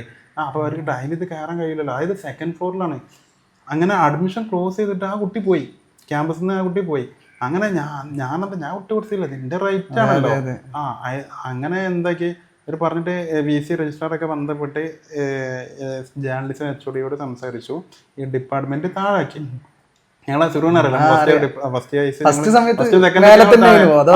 ഫസ്റ്റ് വന്ന സമയത്ത് മുകളിലായിരുന്നു. അങ്ങനെ ഞാൻ PGക്ക് ഞാൻ യൂണിവേഴ്സിറ്റിയിലേക്ക് 2017 ഓഗസ്റ്റിലാണ് ഞാൻ ക്യാമ്പസിലേക്ക് വരണം. അപ്പൊ എന്താണെന്ന് വെച്ചാൽ മനസ്സിൽ ഭയങ്കര ആ ക്യാമ്പസിന്റെ ആ മെയിൻ ഗേറ്റ് കൊണ്ട് കടന്നപ്പോ ഒരു മനസ്സിലേക്കുള്ള ഒരു ഭയം, ഒരു ഭയവും സന്തോഷവും എല്ലാം ഒരു വേറെ മെന്റൽ ഇതായിരിക്കല്ലോ ഒരു ക്യാമ്പസ് കണ്ടീഷൻ. ഞാന് 7th പഠനം നിർത്തിയ ശേഷം ഞാൻ ഹൈസ്കൂള് പോയിട്ടില്ല, ഹയർ സെക്കൻഡറി പോയിട്ടില്ല, കോളേജ് പോയിട്ടില്ല. ഈ 7th നിർത്തിയ ശേഷം ഞാൻ ഡയറക്റ്റ് PGക്ക് ഞാൻ ക്യാമ്പസിലേക്കാണ് വരുന്നത്. ഹൈസ്കൂളൊന്നും ഞാൻ തുല്യ പരീക്ഷയല്ല വരുള്ളൂ. ഹൈസ്കൂള് പോയിട്ടില്ല, ഹയർ സെക്കൻഡറി ഇല്ല, കോളേജ് ഇല്ല. നേരെ ഞാൻ 7th നിർത്തിയ ശേഷം PGക്കാണ്. അപ്പൊ അതിന്റെ ആ ഒരു മനസ്സിൽ എന്താ പറയാ, ആ ഒരു അകത്തേക്കാണ്ട് കയറി വരുമ്പോഴുള്ള മനസ്സിലുള്ള ആ ഒരു ഇതുണ്ടല്ലോ. അങ്ങനെ ഞാൻ എന്റെ ഫ്രണ്ടിന്റെ കൂടെ ഞാൻ ജീപ്പിലായിരുന്നു പോയിട്ടുണ്ടായിരുന്നത്. അങ്ങനെ എന്നെ വീൽ ചെയർ വണ്ടിയിൽ നിന്ന് ഇറക്കി. അതിന്റെ കൂട്ടത്തിൽ ഒരു കാര്യം പറയട്ടെ, ഞാനന്ന് സീനിയർ ആണല്ലോ. അപ്പൊ ഞങ്ങള് ഫസ്റ്റ് ഇയർ കഴിഞ്ഞ് സെക്കൻഡ് ഇയർ ആയിട്ടുള്ളൂ. അപ്പൊ ഞങ്ങളോട് ടീച്ചർമാര് പറഞ്ഞു, നിങ്ങൾ ഫസ്റ്റ് ഇയേഴ്സ് ഒക്കെ അടിയത്തെ ക്ലാസ്സിലായിരിക്കും സാധ്യത ഉണ്ട് എന്ന് പറഞ്ഞു. അപ്പൊ ഞങ്ങളാണെങ്കിലോ ഫസ്റ്റ് ഇയറിൽ കുട്ടികൾ വരുമല്ലോ, പുതിയ കുട്ടികൾ വരും, പുതിയ കുട്ടികളെ കാണാം എന്ന് വിചാരിച്ചിരിക്കുമ്പോഴാണ് ടീച്ചർമാർ പറയുന്നത് അടിക്കാണ്. അപ്പൊ ഞങ്ങൾ സ്വാഭാവികമായിട്ട് അയ്യോ അടിയിലോ, ഇനിയിപ്പോ നമ്മൾ കുട്ടികളെ കാണാൻ അടി പോണ്ടി വരുമല്ലോ എന്ന് പറഞ്ഞ് അങ്ങനെ ഡിപ്പാർട്ട്മെന്റിൽ അപ്പൊ തന്നെ ഇങ്ങനെ അടിക്കാവാൻ സാധ്യതയുണ്ട്. അന്നത്തെ ഒരു ബുദ്ധിക്ക് ഇങ്ങനെ ഞങ്ങളിങ്ങനെ ചിന്തിച്ചിരിക്കുകയാണ്, അടിയില്ലെങ്കിൽ അടിയിൽ നമുക്ക് പോകാന്ന് പറഞ്ഞ് നിൽക്കുന്ന ഒരു ഘട്ടമായിരുന്നു. അങ്ങനെയാണ് യൂണിസ് അഡ്മിഷൻ എടുത്ത്. അങ്ങനെ വീൽ ചെയർ വെച്ചു. പിന്നെ എന്നെ വീൽ ചെയർക്ക് എനിക്ക് ആരും പരിചയമില്ലല്ലോ, ഡിപ്പാർട്ട്മെന്റിൽ ആരും പരിചയമില്ലല്ലോ. അപ്പോൾ എന്താ പറയാ, എന്നെ വീൽ ചെയർക്ക് ഇരുത്തിയ സമയത്ത് കണ്ടതിന് മുകളിൽ നിന്ന് ഇത് കുട്ടികൾ നോക്കുന്നു, മുകളിൽ നിന്ന് താഴോട്ട് കാണാം. അതിൽ 3 പേര് എൻ്റെ ക്ലാസ്മേറ്റ്സ് ആയിട്ടുള്ള സാദിഖ്, റിയാസ്, അതീത്, ഇവര് 3 പേര് കണ്ടിട്ട് ഓടി വരുന്നത്. അത് ഞാൻ ഫസ്റ്റത്തെ ഒരു 2-3 ദിവസം ക്ലാസ്സിൽ ആദ്യം പറഞ്ഞു ഫസ്റ്റത്തെ 2-3 ദിവസം ഞാൻ ഫസ്റ്റ് ഫ്ലോറിലായിരുന്നു. അതായത് ഡിപ്പാർട്ട്മെന്റിൽ താഴോട്ട് ആക്കിയത് ഒക്കെ റെഡി ആക്കിയത്. അങ്ങനെ ഫസ്റ്റ് ഡേ വരുമ്പോഴാണ് അതെ, അങ്ങനെ ഇവര് 3 പേര് ഓടി വന്നു. പിന്നെ എൻ്റെ കൂടെ ഉണ്ടായിരുന്ന ഫ്രണ്ട്, ഇവര് 4 പേരും കൂടി വീൽ ചെയറോടൊക്കെ പൊക്കിയിട്ട് മുകളിലോട്ട് കൊണ്ടുപോയി. അങ്ങനെ ക്ലാസ്സിലുള്ള എൻ്റെ ക്ലാസ്മേറ്റ്സ് ഒക്കെ എല്ലാവരും എൻ്റെ അടുത്ത് വന്നു, സംസാരിച്ചു, പേര് ചോദിച്ചു, വിശേഷങ്ങളൊക്കെ ചോദിച്ചു. പിന്നെ എന്താണ് ബാത്റൂമിൽ പോകാനും എല്ലാം. എനിക്ക് ആരും പരിചയമില്ല, ഫസ്റ്റ് ഡേ അല്ലേ. പിന്നെ ഇവര് ക്യാൻറ്റീനിൽ പോയിട്ട് എനിക്ക് ജ്യൂസും വെള്ളവും ചായ ഇതൊക്കെ കൊണ്ടുവരാനും വീൽ ചെയർ അങ്ങോട്ടും ഇങ്ങോട്ട് തള്ളാനും ഇതിനൊക്കെ. അപ്പോ എന്താ പറയാ, പിന്നെ അവിടുത്തെ കുറച്ച് അന്ന് തന്നെ എന്താ എന്റെ നമ്മളെ സീറോ സീനിയർ ആണ്, സീനിയേഴ്സ് എൻ്റെ അടുത്തേക്ക് വരാനും, പിന്നെ നമ്മുടെ ടീച്ചേഴ്സ് ആണെങ്കിലും എംഫിൽ സ്കോളേഴ്സ് ആണെങ്കിലും PhD നമുക്കറിയില്ല, മറ്റേ പ്രീജിത്തേട്ടനും അവരൊക്കെ ഇതായിരുന്നല്ലോ അന്ന് സ്കോളേഴ്സ് ആണ്. PhD കാരായിക്കോട്ടെ, നമ്മുടെ ടീച്ചേഴ്സ് ആയിക്കോട്ടെ, ഡിപ്പാർട്ട്മെന്റിലെ മറ്റ് സ്റ്റാഫ് ആയിക്കോട്ടെ, എന്തിനും മറ്റ് ഡിപ്പാർട്ട്മെന്റിലെ സ്റ്റാഫ്, നമ്മളെ മറ്റു ഡിപ്പാർട്ട്മെന്റിലെ സീനിയേഴ്സ്, അല്ലെങ്കിൽ എൻ്റെ ബാച്ചിലുള്ള ആളുകൾ, ഹ്യൂമൻ സ്റ്റഡീസ് ആയിക്കോട്ടെ, ഇപ്പോൾ ജേർണലിസ്റ്റ് ആയിക്കോട്ടെ, എല്ലാവരും ഫുള്ളി കമ്പനി, എല്ലാവരും നല്ല ഫ്രണ്ട്ലി ആയിട്ട് നല്ല സപ്പോർട്ടീവ് ആയിട്ടുള്ളതായിരുന്നു. ഈവൻ രജിസ്ട്രാറും അതുപോലെ വൈസ് ചാൻസലറും വരെ അത്രയും ക്ലോസ് ആയി. അവരൊക്കെ അപ്പോയിന്റ്മെന്റ് എടുത്ത് കണ്ട പേഴ്സണാലിറ്റീസ് എൻ്റെ വീട്ടിലേക്ക് വന്നിട്ടുണ്ട്. ഞാൻ എപ്പോഴാണ് ഫ്രീ എന്ന് ചോദിച്ചിട്ട് വീട്ടിലുണ്ടോ എന്ന് ചോദിച്ചിട്ട് എൻ്റെ വീട്ടിലേക്ക് വന്നിട്ടുണ്ട്. അപ്പൊ ഞാനത് പറയാനുള്ള കാരണം എന്താന്ന് വെച്ചാല്, എന്നെ ഡീമോട്ടിവേറ്റ് ചെയ്ത്, എന്നെ ഡിസ്കറേജ് ചെയ്ത്. അതിലൊരു കാര്യം ചോദിക്കട്ടെ, പലരും പറഞ്ഞല്ലോ അവിടെ പോയി കഴിഞ്ഞാൽ പഠിപ്പിച്ചിട്ട് കുട്ടികളായിരിക്കും, സെൽഫിഷ് ആയിരിക്കും. അതാണ് ഞാൻ പറഞ്ഞത്. ഫസ്റ്റ് ദിവസം തന്നെ ഞാൻ പറയല്ലോ, ഫസ്റ്റ് ദിവസം തന്നെ എന്നെ വണ്ടിയിലേന്ന് വീൽ ചെയറിലേക്ക്, ഞാൻ പറയല്ലോ, എനിക്ക് ആരും പരിചയമില്ല, അവർക്ക് എന്നെ അറിയില്ല, എനിക്ക് അവരെ അറിയില്ല. അങ്ങനെ ഞാൻ ഫസ്റ്റ് ഫ്ലോറിലേക്ക് കയറണല്ലോ. അങ്ങനെ ഇവര് ഇത് കണ്ടപ്പോൾ തന്നെ ഇവർ 3 പേര് ക്ലാസ്സിൽ നിന്ന് ഇങ്ങോട്ട് ഓടി വരികയാണ്. ഓടി വന്നിട്ട് ഇവരും കൂടി എന്നെ പിടിച്ചും വീൽ ചെയറൊക്കെ പൊക്കി സ്റ്റെയർ കയറണം, ലിസ്റ്റ് ചെയ്യല്ലോ, സ്റ്റെയർ കയറിയിട്ട് മുകളിലോട്ട് കൊണ്ടുപോകണം. അങ്ങനെ ഇവർ വന്ന് മുകളിലോട്ട് കൊണ്ടുപോയി, ഞാൻ പറയല്ലോ, ബാത്റൂമിലേക്ക് പോകാനും ഭക്ഷണം കഴിക്കാനും എല്ലാവരും ഹെൽപ്പിന്. എൻ്റെ സീനിയേഴ്സ് ആയിക്കോട്ടെ, സീനിയേഴ്സുകളൊക്കെ ആണല്ലോ, മറ്റു ഡിപ്പാർട്ട്മെന്റിൽ എല്ലാവരും. അപ്പോൾ എനിക്ക് എന്നെ ഡീമോട്ടിവേറ്റ് ചെയ്താ, ഡിസ്കറേജ് ചെയ്ത ആളോടൊക്കെ എനിക്ക് ഇപ്പൊ എങ്ങനെ ഉണ്ട് എന്ന് പറയാൻ പറ്റി. ഫസ്റ്റ് ദിവസം എന്നോട് പറഞ്ഞിരുന്ന, ഒന്ന് സെൽഫിഷ് ആയിരിക്കും, ഒരു ഹെൽപ്പ് മെന്റാലിറ്റി ഉണ്ടാവില്ല, സപ്പോർട്ടീവ് ആയിരിക്കില്ല, അവരൊക്കെ അവരുടെ സ്വന്തം കാര്യം നോക്കി പോകുന്ന. ഓർമ്മയുണ്ട് കേട്ടോ, യൂണിസ് വരുവോളും കാത്തിരിക്കായിരുന്നു. ലേറ്റ് ആയിക്കൊണ്ടൊക്കെ ഹോസ്റ്റലിൽ വരും. നമുക്ക് ഒരു പീരീഡ് ഒക്കെ അപ്പോഴേക്ക് കഴിഞ്ഞിട്ടുണ്ടായിരുന്നു. അവിടെ നമ്മൾ 2 പേരും 10 ഡിപ്പാർട്ട്മെന്റ്, നമുക്ക് 9:30 ക്ലാസ് തുടങ്ങും. നമ്മുടെ ഡിപ്പാർട്ട്മെന്റിലേക്ക് പോകുന്നതൊക്കെ ഞാൻ ഇപ്പോഴും ഓർമ്മയുണ്ട്. അങ്ങനെ എനിക്ക് PG പഠിക്കുമ്പോൾ അഞ്ജലി മിസ്സിന്റെ സമയത്ത് പറയും, നിങ്ങൾ എങ്ങോട്ടാ പോ നിൽക്കുന്നത്, ഞങ്ങൾ ടീച്ചർ എന്നാ വേഗം പോയി യൂണിസിനെ സഹായിക്കുന്നത്. തീർച്ചയായിട്ടും ടീച്ചർമാർ അത്രയും കോപ്പറേറ്റീവ്, അത്രയും സപ്പോർട്ടീവ് ആയിരുന്നു. എനിക്ക് അത്രയും ഇതിൽ നമ്മളെ സപ്പോർട്ട് ചെയ്യുന്ന, ബാക്ക് സപ്പോർട്ട് ചെയ്യുന്ന അല്ല അധ്യാപകർ, എന്തൊക്കെയാണ് ടീച്ചേഴ്സും എൻ്റെ ഫ്രണ്ട്സും, ഞാൻ പറയല്ല, PhD കാരാണെങ്കിലും എംഫിൽ സ്കോളേഴ്സ് ആണെങ്കിലും എല്ലാവരും ഫുള്ളി സപ്പോർട്ടീവ് ആയിരുന്നു. പിന്നെ എൻ്റെ അക്കാദമിക്കലി നമ്മൾ പറയുകയാണെങ്കിൽ എനിക്ക് ഫസ്റ്റ് സെമ്മിൽ നല്ല പ്രയാസം ഉണ്ടായിരുന്നു. അതായത് ഞാൻ പറഞ്ഞല്ലോ, ഞാൻ ഈ ഡിസ്റ്റൻ്റ് ആയിട്ടാണ് പഠിച്ച് വന്നിട്ടുള്ളത്, ക്ലാസ് ഫുള്ള് ഇംഗ്ലീഷിലാണ്. അപ്പോൾ ആ ഒരു ഫസ്റ്റ് സെമ്മിൽ കുറച്ചൊരു പ്രയാസം ഉണ്ടായിരുന്നു. അപ്പോൾ ഞാൻ പറഞ്ഞല്ലോ, നമ്മൾ നേരത്തെ ബിഹേവിയറലിസം ഞാൻ ചേഷ്ടപരമായ സമീപനം, പോസ്റ്റ് ബിഹേവിയറലിസം അല്ലെങ്കിൽ ഇൻസ്റ്റിറ്റ്യൂഷണൽ അപ്രോച്ച് എന്നുള്ളത് ഞാൻ സ്ഥാപിത സമീപനം, ഇങ്ങനെയൊക്കെ ഞാൻ പഠിക്കുന്നത്. അപ്പോൾ അത് എനിക്ക് ഭയങ്കര ഒരു പ്രയാസം ഉണ്ടായിരുന്നു, ട്രാക്ക് കയറാനേ. ആ ഒരു ഫസ്റ്റ് സെമ്മിൽ ഭയങ്കര ഒരു ബുദ്ധിമുട്ടുണ്ടായിരുന്നു. സെക്കൻഡ് സെമ്മിൽ ഓർമ്മയുണ്ട്, അന്ന് യൂണിസ് എന്നോട് ചോദിച്ചിരുന്നു, എടാ ഞാനെങ്ങനെ ഇംഗ്ലീഷിൽ ഇതെങ്ങനെ ഈ വാക്കെല്ലാം ഞാൻ മലയാളത്തിലാണ് പഠിച്ചത്, ചേഷ്ട സിദ്ധാന്തം എന്താ. അപ്പൊ നമ്മള് പറഞ്ഞു ഓർമ്മയുണ്ട്, ഫസ്റ്റ് ഒരു പേടി ഉണ്ടാവും, പിന്നെ ഞാൻ ഡിഗ്രി പഠിക്കുന്ന എനിക്ക് ഇപ്പോഴും ഓർമ്മയുണ്ട്. നമ്മളെ എക്കണോമിക്സിലൊക്കെ എന്താണ് ഡിമാൻഡ് സപ്ലൈ ഇതുണ്ടാവും, എന്താണ് ചോദനം പ്രധാനം എന്ന് പറയുന്നുണ്ട്. ഡിമാൻഡിന് ഡിമാൻഡ്, ചോദനം, സപ്ലൈക്ക് എന്താ പ്രധാനം, ഇങ്ങനെയൊക്കെയാണ് പഠിക്കുന്നത്. നമ്മളിതിപ്പം അന്ന് ഇംഗ്ലീഷ് തന്നെ എഴുതാൻ പറ്റുള്ളൂ ഡിഗ്രി. അല്ല സോറി PG ഡിഗ്രി മലയാളത്തിൽ പറ്റും. ഡിപ്പാർട്ട്മെന്റിൽ ഇംഗ്ലീഷിലേ എഴുതാൻ പറ്റുള്ളൂ. എഴുതാൻ പറ്റുള്ളൂ. അതെ അങ്ങനെ ഉണ്ടല്ലോ. അപ്പൊ അങ്ങനെ എനിക്ക് ഭയങ്കര പ്രയാസം ഉണ്ടായിരുന്നു PGക്ക് ഫസ്റ്റ് സെമ്മിൽ കേട്ടോ. പിന്നെ സെക്കൻഡ് സെമ്മിൽ ഞാൻ ഇതിന്റെ ഐഡിയകളും എല്ലാം മനസ്സിലായി, എങ്ങനെ എക്സാം എങ്ങനെ പഠിക്കണം എന്നുള്ള. പിന്നെ ഞാൻ എല്ലാവരും പോലും ട്രാക്കിലെത്തി, എല്ലാ സ്റ്റുഡൻസിന്റെ പോലെ തന്നെ ഇതായി അൽഹംദുലില്ലാ. അങ്ങനെ പിന്നെ എന്ത് ചെയ്തു, പിന്നെ സെക്കൻഡ് സെമ്മിൽ പഠിക്കുമ്പോൾ തേർഡ് സെമ്മ് പഠിക്കുമ്പോൾ നെറ്റും ക്വാളിഫൈ ചെയ്തു, UGC നെറ്റും ക്വാളിഫൈ ചെയ്തു അൽഹംദുലില്ലാ. ഡിപ്പാർട്ട്മെന്റ് ഭയങ്കര സന്തോഷം. അതെ നെറ്റും ക്വാളിഫൈ ചെയ്യാൻ പറ്റി. അങ്ങനെ 2017-19 ആയിരുന്നു എൻ്റെ PG ഡ്യൂറേഷൻ. 19 PG complete. അപ്പോൾ എനിക്കെന്താണ് ഈ ഒരു PhD കുറിച്ചിട്ട് ഒന്നും അറിയില്ല. അതിന് മുമ്പൊക്കെ PhD എന്ന് പറഞ്ഞാൽ അതൊന്നും നമുക്ക് ചെയ്യാൻ പറ്റില്ല. ഇന്റലക്ച്വൽ ആയിട്ടുള്ള അത്രയും ജീനിയസ് ആയിട്ടുള്ള ആളുകൾക്കൊക്കെയാണ് PhD ചെയ്യാൻ പറ്റുള്ളൂ. നമ്മളെ കൊണ്ട് നമ്മള് മലപ്പുറം കൂട്ടിയാൽ കൂടില്ല എന്നൊക്കെ പറയുന്നത്. അതിന്റെ മുമ്പ് PG എനിക്ക് അങ്ങനെ ആയിരുന്നു, UGC നെറ്റ് എങ്ങനെയായിരുന്നു. പക്ഷെ നമ്മൾ PG ചെയ്തപ്പോഴാണ് ഇതൊക്കെ നമുക്ക് പറ്റുന്ന സംഗതിയാണ്. നെറ്റും അങ്ങനെ തന്നെ ആയിരുന്നു കേട്ടോ. നെറ്റ് എനിക്ക് ആദ്യം എൻ്റെ അടുത്തെന്ന് വെച്ചാൽ ഇതൊന്നും നമ്മളെ കൊണ്ട് കൂട്ടിയാൽ കൂടുന്നതല്ല, അതൊന്നും നമുക്ക് കിട്ടൂല എന്നുള്ള ഒരു ധാരണ ആയിരുന്നു. അങ്ങനെ നെറ്റിന് അതും വലിയ രസമാണ്. നെറ്റിന് രജിസ്റ്റർ ചെയ്ത് എങ്ങനെ വെച്ചാൽ എല്ലാവരും രജിസ്റ്റർ ചെയ്തപ്പോൾ ഞാനും രജിസ്റ്റർ ചെയ്തു.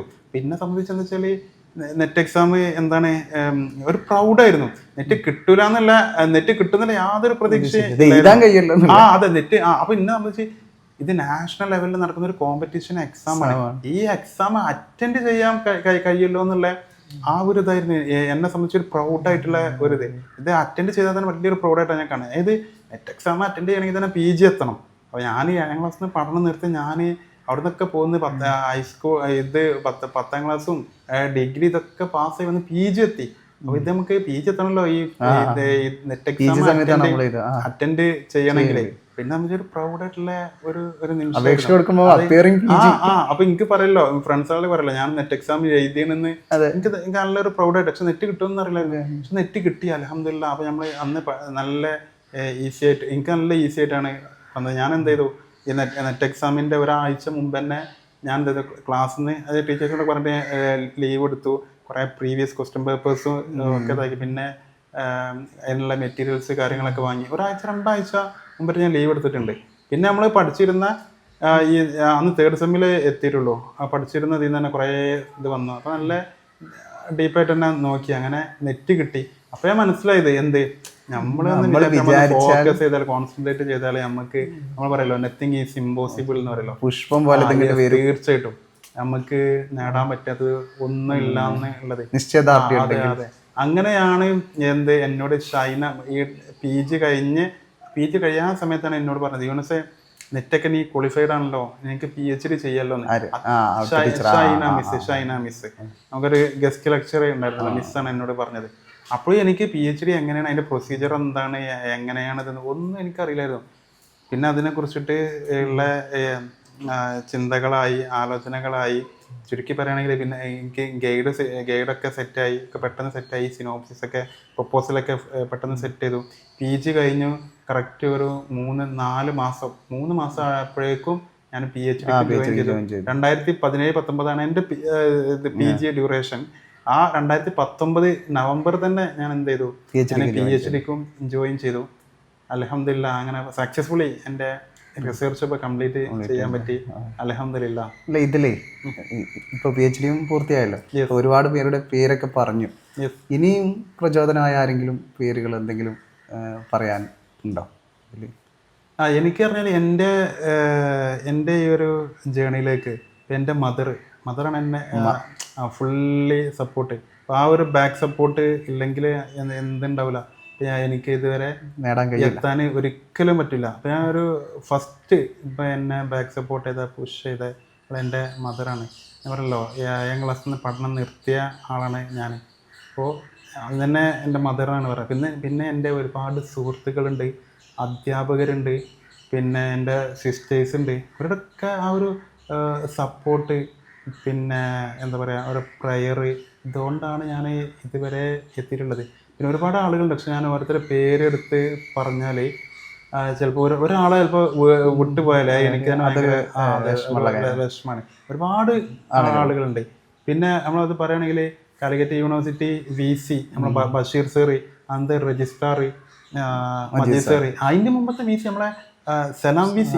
ഞാൻ ഡിഗ്രിക്ക് പഠിക്കുന്ന സമയത്ത് തന്നെ എനിക്ക് വേണ്ട എല്ലാ സഹായങ്ങളും, എന്ത് ഫോൺ വിളിച്ചാലും ഡിഗ്രി സമയത്ത് എന്ത് ആവശ്യത്തിനും ഫോൺ വിളിച്ചാലും ഫോൺ അറ്റൻഡ് ചെയ്യും. എന്തെങ്കിലും ആവശ്യങ്ങൾ പറഞ്ഞാൽ അത് സാർ ഇതാക്കും. അതുപോലെ അന്നത്തെ pro vice chancellor Ravindranath sir, അവർക്ക് ഫുള്ളി സപ്പോർട്ടായിരുന്നു ഡിഗ്രിക്ക് പഠിക്കുന്ന സമയത്ത് തന്നെ. ഇപ്പോഴും ഞാൻ ഇടയ്ക്ക് ഞാൻ കോണ്ടാക്ട് ചെയ്യാറുണ്ട് നമ്മളെ സലാം സാറെ. അവരൊക്കെ ഇപ്പോഴും അന്നേ അത്രയും സപ്പോർട്ടീവായിട്ടുള്ള ആളുകളായിരുന്നു. അതായത് ആ വി സി എന്ന് പറഞ്ഞാൽ അവരെന്താണ് ഒരു പൊസിഷൻ എന്നുള്ള രീതിയിൽ നമ്മളെന്തോ വലിയൊരു സംഭവം അങ്ങനല്ല. വി സി അല്ലെങ്കിൽ രജിസ്ട്രാർ എന്ന് പറഞ്ഞാൽ ആ പൊസിഷനിൽ ഇരിക്കുന്ന വിദ്യാർത്ഥികൾക്കും വേണ്ടിയിട്ടാണ്. അത് അവർ എന്നെ സംബന്ധിച്ചിട്ടോ ഞാൻ പറയും, അവർ 100% ഇപ്പോൾ ഇതുവരെയുള്ള വി സിമാരാണെങ്കിലും നമ്മളെ സലാം വി സി മുതൽ ബഷീർ വി സി ആയിക്കോട്ടെ, ജയരാജ് സാർ ആയിക്കോട്ടെ, ഇവരൊക്കെ എല്ലാവരും എന്നെ സംബന്ധിച്ചിട്ടോ അവർ 100% അവരോടുള്ള ആ ഒരു ഇത് പുലർത്തി, ആ ഒരു പൊസിഷൻ അവരത് പുലർത്തിയിട്ടുണ്ട് എന്നുള്ളതാണ് എൻ്റെ വിശ്വാസം. അതായത് എന്നോടുള്ളൊരു അപ്രോച്ച് എന്ന് പറഞ്ഞാൽ അങ്ങനെ ഞാൻ പറയല്ലോ, എന്തെങ്കിലും ആവശ്യത്തിന് ഫോൺ വിളിച്ചാൽ അവർ കോൾ അറ്റൻഡ് ചെയ്യും, അല്ലെങ്കിൽ തിരിച്ച് വിളിക്കും. എന്തെങ്കിലും വിളിക്കണമെങ്കിൽ എന്തെങ്കിലും അക്കാദമിക് പർപ്പസിന് അല്ലെങ്കിൽ മറ്റു ആവശ്യങ്ങൾക്ക് വേണ്ടിയിട്ടായിരിക്കും. ഇപ്പോൾ എന്തെങ്കിലും പ്രശ്നങ്ങൾ പരിഹരിക്കാനോ പറയാനോ എന്തിനേലൊക്കെ വേണ്ടിയായിരിക്കും. അതപ്പം തന്നെ അവരത് സോൾവ് ചെയ്ത് തരും. അങ്ങനെ ഇപ്പോൾ യൂണിവേഴ്സിറ്റികളിലെ എന്താ പറയുക അധ്യാപകരും എല്ലാവരും ഇപ്പം ഞാൻ 2017 ഞാൻ PGക്ക് ഞാൻ അഡ്മിഷൻ എടുക്കുന്നത്. അപ്പോൾ ആ സമയത്ത് ഞാൻ നേരത്തെ പറഞ്ഞ പോലെ തന്നെ എൻ്റെ സീനിയേഴ്സ് ആയിക്കോട്ടെ, നമ്മളെ HOD അന്ന് പവിത്രൻ സാറായിരുന്നു. പവിത്രൻ സാറൊക്കെ ഫുള്ളി സപ്പോർട്ടായിരുന്നു കേട്ടോ. പിന്നെ വന്നിട്ടുള്ള നമ്മളെ HODമാർ, ഡെപ്യൂട്ടേഷനിലും ഇൻചാർജിലൊക്കെ വന്നിട്ടുള്ള HODമാർ സബാസ്റ്റിൻ സാർ ഉണ്ടായിരുന്നു. സബാസ്റ്റിൻ സാറൊക്കെ സബാസ്റ്റിൻ സാർ, അവിടെ സാബു സാറ്, ഇപ്പോൾ ഉള്ള നമ്മളെ ശിവദാസൻ സാറ്, ഇവരൊക്കെ ഇപ്പം നമ്മൾ ഇൻചാർജിലുള്ള ശിവദാസൻ സാറ്, ഇവരൊക്കെ എല്ലാവരും ഫുള്ളി എന്തിനും ഏതിനും ഫുള്ളി സപ്പോർട്ടായിരുന്നു. ഫുള്ളി എല്ലാവരും ഇൻചാർജിൽ വന്നിട്ടുള്ള എല്ലാവരും. പിന്നെ നമ്മളെ PhD സ്കോളേഴ്സ് ആയിക്കോട്ടെ, MPhil സ്കോളേഴ്സ് ആയിക്കോട്ടെ, സീനിയേഴ്സ് ആയിക്കോട്ടെ, എല്ലാവരും ഫുള്ളി സപ്പോർട്ട് ആയിരുന്നു. ഇതിൽ എനിക്ക് പറഞ്ഞ കൂട്ടത്തിലൊരു സംശയം വന്നത്, അപ്പോൾ ആ സമയത്ത് ലിഫ്റ്റ് ഇല്ലാത്തൊരു പ്രശ്നം പറഞ്ഞത്, പിന്നീട് നമ്മുടെ ഡിപ്പാർട്ട്മെന്റ് ഹിസ്റ്ററി ഡിപ്പാർട്ട്മെന്റിലേക്ക് മാറ്റിയല്ലോ. അത് പുതിയ ബിൽഡിംഗ് ആയിരുന്നു, അവിടെയും ലിഫ്റ്റ് ഇല്ല. ഇതിൽ എൻ്റെ ചോദ്യം എന്താന്ന് വെച്ചാൽ, ഈ സാധാരണപ്പെട്ട മനുഷ്യർക്ക് അല്ലെങ്കിൽ സാധാരണ എല്ലാവർക്കും അതത്ര പ്രതിസന്ധിയായിട്ട് തോന്നൂല. പക്ഷെ ഒരു ഡിഫറെന്റ് ലേബിളായ മനുഷ്യന് ചെറിയ കാര്യം പോലും അതൊരു വലിയ പ്രയാസമായിരിക്കും. അത് നമ്മളെ യൂണിവേഴ്സിറ്റിയിലെ എനിക്ക് ഒരു കാര്യം കൂടി ഉള്ളത്, നമ്മളെ ഡിപ്പാർട്ട്മെന്റിൽ സോഷ്യൽ ജസ്റ്റിസിനെ കുറിച്ച് സെമിനാർ നടക്കും. സോഷ്യൽ ജസ്റ്റിസിനെ കുറിച്ച്, ഇൻക്ലൂസീവ് ഡെമോക്രസി എന്നൊക്കെ പലതും അവിടെ സെമിനാർ നടക്കും. പക്ഷെ അതേ ഡിപ്പാർട്ട്മെന്റിൽ ഒരു കുട്ടി, ഒരു വിദ്യാർത്ഥി, ഒരു ഗവേഷകൻ ആ ഡിപ്പാർട്ട്മെന്റിൽ നടക്കുന്ന ഒരു പരിപാടിക്കും പങ്കെടുക്കാൻ കഴിയാത്തൊരവസ്ഥ നമ്മൾ ആലോചിച്ച് നോക്കണം. അത് സത്യം പറഞ്ഞാൽ ഒരു പുതിയ ബിൽഡിംഗ് പോലും, ആ ബിൽഡിങ്ങിൽ പോലും എന്തില്ല, ഒരു ലിഫ്റ്റ് ഇല്ല. അപ്പം ഞാൻ ആലോചിക്കുന്നത് ചെറിയ കാര്യമായിരിക്കും അവരെ സംബന്ധിച്ചിടത്തോളം, അവർക്ക് ശ്രദ്ധിക്കാൻ പെടില്ല. പക്ഷെ ഒരു ഡിഫറെന്റ് ലേബിളായ മനുഷ്യനെ സംബന്ധിച്ചിടത്തോളം അതൊരു ഭയങ്കര പ്രശ്നം. തീർച്ചയായിട്ടും സീറോ എന്താ പറയുക വെച്ചാൽ ലിഫ്റ്റിന്റെ മാത്രമല്ല. ഇപ്പം ഞാൻ പറഞ്ഞല്ലോ, ഒന്ന് ലിഫ്റ്റ് ഞാൻ വന്ന സമയത്ത് തന്നെ ലിഫ്റ്റ് ഇല്ല. സീറോനല്ലോ ഡിപ്പാർട്ട്മെന്റ് ഫസ്റ്റ് ഫ്ലോറിൽ. പിന്നെ ഇതൊന്ന് ആലോചിക്കണം, ഒരു കുട്ടി അന്ന് വിമൻ സ്റ്റഡീസിൽ വന്നിട്ട് അത് സെക്കൻഡ് ഫ്ലോറിൽ ആയത് കൊണ്ട് മാത്രം ആ കുട്ടി നാളെ ചിലപ്പോ നമ്മൾ അറിയപ്പെടേണ്ട ഒരാളായിരിക്കാം അല്ലെ, ചിലപ്പോ ഹൈ പോസ്റ്റിൽ എത്തേണ്ട ഒരാളായിരിക്കാം. ആ കുട്ടിക്കാണ് എന്ത് ഈ ഒരു ലിഫ്റ്റ് ഇല്ല പഠിക്കാനുള്ള.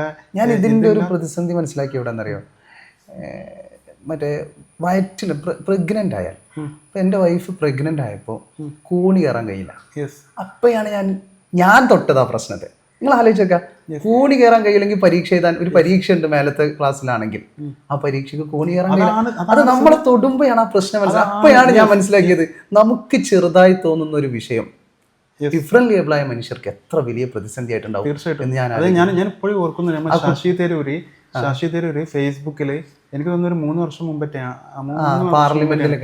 പാർലമെന്റില് ഒരു ഫോട്ടോ വീൽ ചെയറിൽ ഇരിക്കുന്ന ഒരു ഫോട്ടോ ഫേസ്ബുക്കിൽ പോസ്റ്റ് ചെയ്തിട്ടുണ്ടായിരുന്നു. അപ്പോൾ ശശി തരൂർ വീൽ ചെയറിൽ ഇരിക്കുകയാണ്. അപ്പോൾ അവർ ലോക്സഭയിലേക്ക് കയറാൻ എൻട്രൻസ്, ഇപ്പം ഈ റാമ്പ് ഉള്ളത് കുറേ എൻട്രൻസ് ഉണ്ടാവുമല്ലോ, അപ്പോൾ റാമ്പ് ഉള്ളത് കുറേ ദൂരത്താണ്. അപ്പോൾ ഇവർ കുറേ സഞ്ചരിച്ചിട്ടാണ് വീൽ ചെയറിൽ മൂവ് ചെയ്തിട്ടാണ് ആ എൻട്രിയിലേക്ക് എത്തിയത്, ലോക്സഭയിലേക്ക് കയറിയത്. അപ്പോൾ എൻട്രൻസിൽ എല്ലാ എൻട്രൻസിലും എന്തില്ല, റാമ്പ് ഫെസിലിറ്റി ഇല്ല.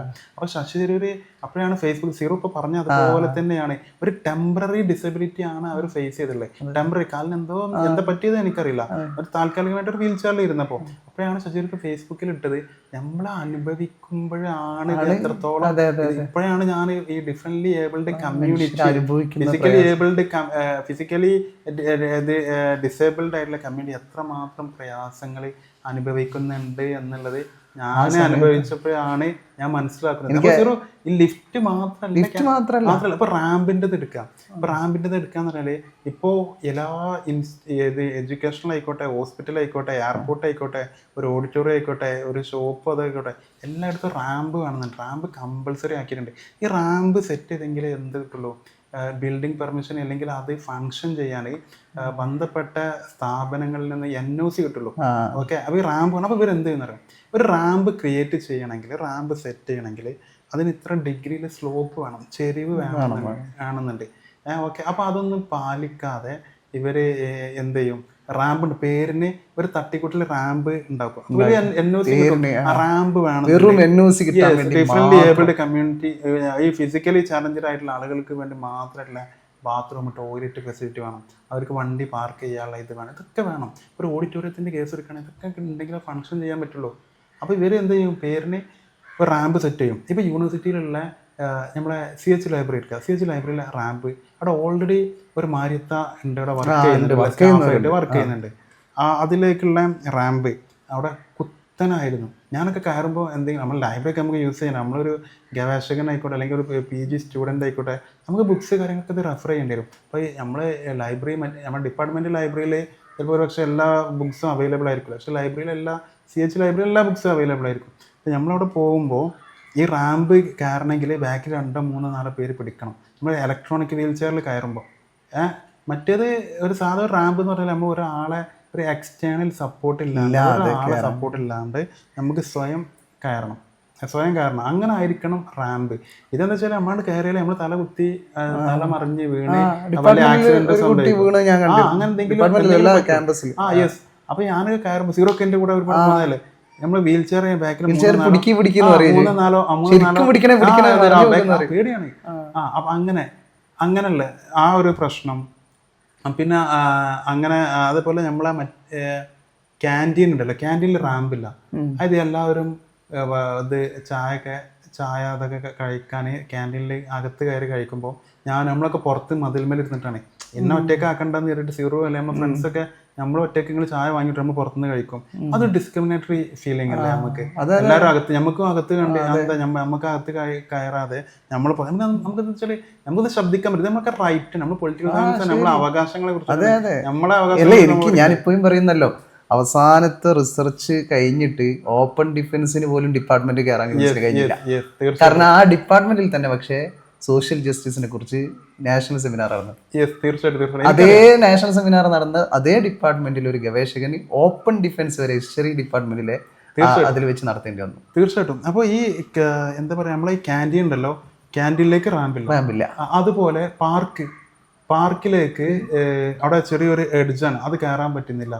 അതേപോലെ നമ്മളെ ഹ്യൂമാനിറ്റീസ് ബ്ലോക്ക് ഉണ്ടല്ലോ, നമ്മളിപ്പോൾ പഠിക്കുന്ന നമ്മളെ പൊളിറ്റിക്കൽ സയൻസും വിമൺ സ്റ്റഡീസും ഹിസ്റ്ററിയും ഫോൾക്ലോറും ഇതൊക്കെ നമ്മളെ ഹ്യൂമാനിറ്റീസ് ബ്ലോക്ക്, അതിനകത്തേക്ക് കയറാനും റാമ്പ് ഉണ്ട്.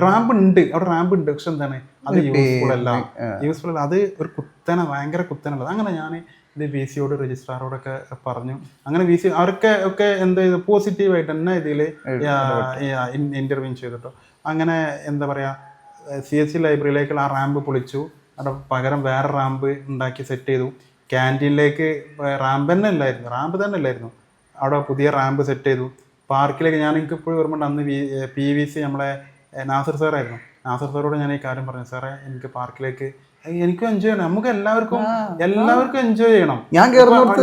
നമ്മളൊരു ഡെവലപ്മെന്റ് എന്ന് പറഞ്ഞാല് എല്ലാവരെയും ഉൾപ്പെടുത്തി, ഇൻക്ലൂസീവ് അല്ലേ, എല്ലാവരും എല്ലാം എൻജോയ് ചെയ്യുമ്പോഴാണ് നമ്മുടെ സ്റ്റേറ്റ് ആണെങ്കിലും കൺട്രി ആണെങ്കിലും നമ്മൾ ആ ഒരു ഡെവലപ്ഡ് ആ ഒരു ഇതിലേക്ക് എത്തുള്ളൂ. ഈ മാർജിനലൈസ്ഡ് സെക്ഷൻസ് ആണെങ്കിലും ഇപ്പോ എന്താ പറയാ, അണ്ടർ പ്രിവിലേജ്ഡ് ആയിട്ടുള്ള നമ്മൾ ഡൗൺ റോഡ് ഇതൊക്കെ പറയല്ലോ, എല്ലാവരെയും കൂട്ടുപിടിച്ച് ചേർത്ത് പിടിച്ച് എല്ലാവരും അത് എൻജോയ് ചെയ്യുന്നുണ്ട് എന്ന് പുരോഗതിയിലേക്ക് എത്തുമ്പോൾ മാത്രമേ ഡെവലപ്മെന്റിലേക്ക്. അതാ ഞാൻ പറഞ്ഞ ഒരു ചെറിയ കാര്യമായിരിക്കും നമുക്കത് ചെറിയ. ഇപ്പൊ റാമ്പ് കണ്ടാൽ തന്നെ ഇപ്പൊ ഈ പറഞ്ഞല്ലോ പാർക്കിലേക്ക് കയറുമ്പോ അവിടെ ഇങ്ങനെ ഒരു പൊന്തി നിൽക്കുന്ന അത് എനിക്ക് കാണുമ്പോ അത് മനസ്സിലാവില്ല. എനിക്കത് പക്ഷെ നിങ്ങളെ ഡിഫറെന്റ് ലേബിളായ മനുഷ്യർക്കാണ് അതിന്റെ പ്രയാസം. ചെറിയ എഡ്ജായിരിക്കും, പക്ഷെ അതൊരു പ്രതിസന്ധിയാണ്. ഇപ്പൊ കുറെ ആളുകളുടെ മെന്റാലിറ്റി മാറി. പക്ഷെ ഇപ്പോഴും ചില ആളുകള് നമ്മളെ വിഷമം വെച്ചാല് ഹൈലി എഡ്യൂക്കേറ്റഡ് ആയിട്ടില്ല. ഇപ്പൊ ഈ എഡ്യൂക്കേറ്റഡ് ആയിട്ടുള്ള ആളുകളെ ഒരു എന്താ നമ്മളൊരു കൾച്ചർ, എഡ്യൂക്കേഷൻ എന്നതുകൊണ്ട് അർത്ഥമാക്കുന്നത് നമ്മൾ കൾച്ചർ ഡെവലപ്പ് ചെയ്യുക എന്നല്ലേ. അങ്ങനെ ഞാനൊരിക്കൽ നമ്മളെ ഹയർ എഡ്യൂക്കേഷൻ മിനിസ്റ്റർ ബിന്ദു മാമിനെ ഞാൻ നല്ല പരിചയമുണ്ട്, ഇടയ്ക്ക് മീറ്റ് ചെയ്യാറുണ്ട്. നമ്മൾ ലിഫ്റ്റിന്റെ കാര്യങ്ങൾ എന്തൊക്കെ ഞാൻ ബന്ധപ്പെട്ട അധികാരികളുടെ അടുത്ത് ഇങ്ങനെ നിരന്തരം സംസാരിക്കാറുണ്ട്. ഓരോ പ്രശ്നങ്ങൾ യൂണിവേഴ്സിറ്റിയിലെ ഞങ്ങളെ ഡിഫറെൻ്റ്ലി ഏബിൾഡ് അല്ലെങ്കിൽ ഫിസിക്കലി ഡിഫറെൻ്റ്ലി ഏബിൾഡ് ആയിട്ടുള്ള ആളുകൾ നേരിടുന്ന പ്രശ്നങ്ങൾ കാര്യങ്ങളൊക്കെ ഞാൻ ശ്രദ്ധയിൽപ്പെടുത്താറുണ്ട്. MLA ആണെങ്കിലും വൈസ് ചാൻസലർ ആണെങ്കിലും ഈവൺ മിനിസ്റ്റർ ആധികാരികത്തോടൊക്കെ. അങ്ങനെ ഞാൻ ഒരിക്കൽ നമ്മളെ ഗസ്റ്റ് ഹൗസ് പോയി മിനിസ്റ്ററെ കാണും. അപ്പോൾ ഗസ്റ്റ് ഹൗസിലോടെ റാമ്പില്ല, നമ്മുടെ ഫ്രണ്ട്. നമ്മൾ ഏറ്റവും വിഷമമുള്ള സംഗതി പറഞ്ഞുതരാം. അങ്ങനെ നമ്മൾ ഇലക്ട്രോണിക് വീൽ ചെയർ വെയിറ്റുള്ള സാധനം എടുത്ത് വെക്കുമ്പോൾ റിസ്ക്കും ആണ്. പിന്നെ പോരാത്തതിന് ഈ വീൽ ചെയർ കോസ്റ്റ്ലി സാധനമാണ്, ഇതിന് ഡാമേജും വരും. അങ്ങനെ ഒരു അരമണിക്കൂർ വെയിറ്റ് ചെയ്തതിന് ശേഷം ബിന്ദു മേഡം വന്നു. യൂണിസെ നീ എന്താ അവിടെ നിൽക്കണോ, നീ വന്നത് ഞാൻ അറിഞ്ഞില്ലല്ലോ എന്ന് പറഞ്ഞു. ഞാൻ പറഞ്ഞു മാഡം ഞാൻ അകത്ത് വന്ന് മാഡത്തോട് സംസാരിക്കേണ്ട അവിടെ നിങ്ങൾക്ക് ഇപ്പം മാഡം കണ്ടില്ല ഞാൻ അനുഭവിക്കുന്ന പ്രശ്നം ഇവിടെ റാമ്പില്ല. ഞാൻ ഇതും കൂടെ ഒക്കെ പറയാനാണെന്ന് മാഡത്തിനെ മീറ്റ് ചെയ്യാൻ ഇവിടേക്ക് വന്നത്. അപ്പോൾ ഈ MLA ഉണ്ട്, വൈസ് ചാൻസലർ ഉണ്ട്, പ്രോ വൈസ് ചാൻസലർ ഉണ്ട്, സിൻഡിക്കേറ്റ് മെമ്പേഴ്സ് ഉണ്ട്, എല്ലാവരും ഉണ്ട് കൂടെ ഉണ്ട്. അതിൽ സിൻഡിക്കേറ്റ് മെമ്പേഴ്സ് ഒക്കെ ഉണ്ട്. അപ്പോൾ ഞാൻ പറഞ്ഞു മാഡം നമുക്ക് ഇവിടെ ഒരു റാമ്പ് വേണം. ഇനിയും പല സ്ഥലങ്ങളിലും ഞാൻ ഫൈറ്റ് ചെയ്ത് ബന്ധപ്പെട്ട ആളുകളുടെയൊക്കെ മുന്നിൽ പ്രശ്നങ്ങൾ എത്തിച്ചപ്പോൾ കുറേയൊക്കെ ഓക്കെ ആയിട്ടുണ്ട്. പക്ഷെ എന്നിരുന്നാൽ പോലും ഇനിയും ഫെസിലിറ്റീസൊക്കെ ഇൻഫ്രാസ്ട്രക്ചേഴ്സും ഇതിലൊക്കെ മാറ്റങ്ങൾ ഇതൊക്കെ വരാനുണ്ട് എന്ന് പറഞ്ഞു. അതിൽ ഞാൻ പറഞ്ഞു ഇവിടെ റാമ്പ് വേണമെന്ന് പറഞ്ഞപ്പോൾ അതിലുള്ള സങ്കടകരമായിട്ടുള്ള കാര്യം ഞാൻ പറയുന്നത്, അതിലൊരു സിൻഡിക്കേറ്റ് മെമ്പർ ആണെന്ന് തോന്നുന്നു. അവർ പറയാണ് ഇവിടെ റാമ്പ് ഉണ്ടാക്കിയാൽ ഈ പോർച്ചിൽ വണ്ടി തിരിക്കാൻ ഇതിനൊക്കെ ബുദ്ധിമുട്ട് വരും, ഒരു അഭംഗി വരുന്നതാണ്. അപ്പൊ ഞാനവിടെ ചോദിച്ചു, നാളെ ഈ കാലിക്കറ്റ് യൂണിവേഴ്സിറ്റിയുടെ VC അല്ലെങ്കിൽ ബന്ധപ്പെട്ട ഇതിന്റെ അധികാരികൾ വന്നാലോ അല്ലെങ്കിൽ നിലവിലുള്ള ആളുകളിൽ ആർക്കെങ്കിലും ടെമ്പററി ഇത് വന്നാൽ എങ്ങനെ ഇരിക്കും? അതായത് നമ്മുടെ ചരിത്രത്തിലുണ്ട് മുമ്പ് നമ്മളെ കേന്ദ്രമന്ത്രി ആരായിട്ടുണ്ട്, ഒരു ഡിഫറെന്റ് ലേബിൾഡ് ആയിട്ടുള്ള ആളെ കേന്ദ്രമന്ത്രി ആയിട്ടുണ്ട്, MLA ഉണ്ടായിട്ടുണ്ട്, മന്ത്രി ഉണ്ടായിട്ടുണ്ട്. ഇപ്പോഴും പിന്നെ ഡിഫറെന്റ് ലേബിൾഡ് ആയിട്ടുള്ള ആൾ സിവിൽ സർവീസിൽ കുറെ ആളുകളുണ്ട്, കളക്ടർമാർ ഉണ്ടായിട്ടുണ്ട്. പിന്നെ ഇപ്പോഴും നമ്മൾ സെലിബ്രിറ്റീസ് ആയിട്ടുള്ള ആളുകളൊക്കെ ഇപ്പൊ ജഗദീഷ് ശ്രീകുമാർ ഇപ്പോൾ അവര് ഇരിക്കുന്നത് വീൽ ചെയറിലാണ്. നമ്മളെ കരുണാനിധി പ്രായാധിക്യം കൊണ്ട് വീൽ ചെയറിലായിരുന്നു. അങ്ങനെയുള്ള ഒരുപാട് പേര് ഞാൻ പറഞ്ഞില്ലേ പ്രഗ്നന്റ് ആയാൽ മതി ഒരാൾക്ക് കോടി. ഇവരൊക്കെ എന്ത് ചെയ്യും? വേൾഡ് ഡിസബിലിറ്റി ഡേ ആണ് December 3. അങ്ങനെ ഇവരൊക്കെ പോയിട്ട് ഈ ആളുകളൊക്കെ പോയിട്ട് പല സ്ഥലങ്ങളിലും ഓരോ പ്രസംഗിക്കും. വേൾഡ് ഡിസബിലിറ്റി ഡേ ഹെലൻ കെല്ലറെ കുറിച്ചിട്ടും സ്റ്റീഫൻ ഹോക്കിങ്ങിനെ കുറിച്ചിട്ടും ഇങ്ങനെയുള്ള ഹൈ ലെവലിൽ എത്തിയിട്ടുള്ള ഡിസബിലിറ്റി ആളുകളെ കുറിച്ചിട്ടൊക്കെ സംസാരിക്കും. പക്ഷെ ഇവര് ഇത് ശ്രദ്ധിക്കുന്നില്ല, ഈ പ്രയാസം മനസ്സിലാക്കുന്നില്ല. ഞാൻ അവിടെ പറഞ്ഞപ്പോ ഈ ബിൽഡിങ്ങിന് അഭംഗിയാണ് ഇത്. എല്ലാവരെയും കൂടി ചേർത്ത് പിടിക്കുമ്പോഴാണ് ഒരു ഡെവലപ്മെന്റിലേക്ക് എത്തുക. ഇപ്പൊ നമുക്കറിയാലോ, അപ്പോ സ്കൂളുകളിലൊക്കെ ഇൻക്ലൂസീവ് എഡ്യൂക്കേഷൻ ആണ്, അതൊക്കെ മാറ്റി നിർത്തപ്പെടാറായിരുന്നു. അതായത് മറ്റുള്ള കുട്ടികൾക്ക് ഇപ്പൊ ഡിഫറെന്റ് ലേബിളുള്ള കുട്ടികൾക്ക് വരണ്ട,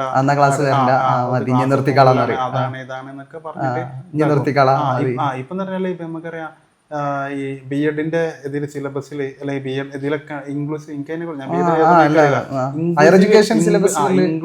എഡ്യൂക്കേഷൻ, അത് എല്ലാവരെയും ഉൾക്കൊള്ളുന്നുള്ള സോഷ്യൽ ജസ്റ്റിസ്. എപ്പോഴും കുറെ മാറ്റങ്ങൾ വന്നിട്ടുണ്ടെങ്കിൽ പോലും ഇനിയും മാറ്റങ്ങൾ വരാനുണ്ട്. ഇപ്പൊ നമ്മളെ കാലിക്കറ്റ് യൂണിവേഴ്സിറ്റി നമ്മളെ ലിഫ്റ്റിന്റെ ഇങ്ങനെ ഫൈറ്റ് ചെയ്തു.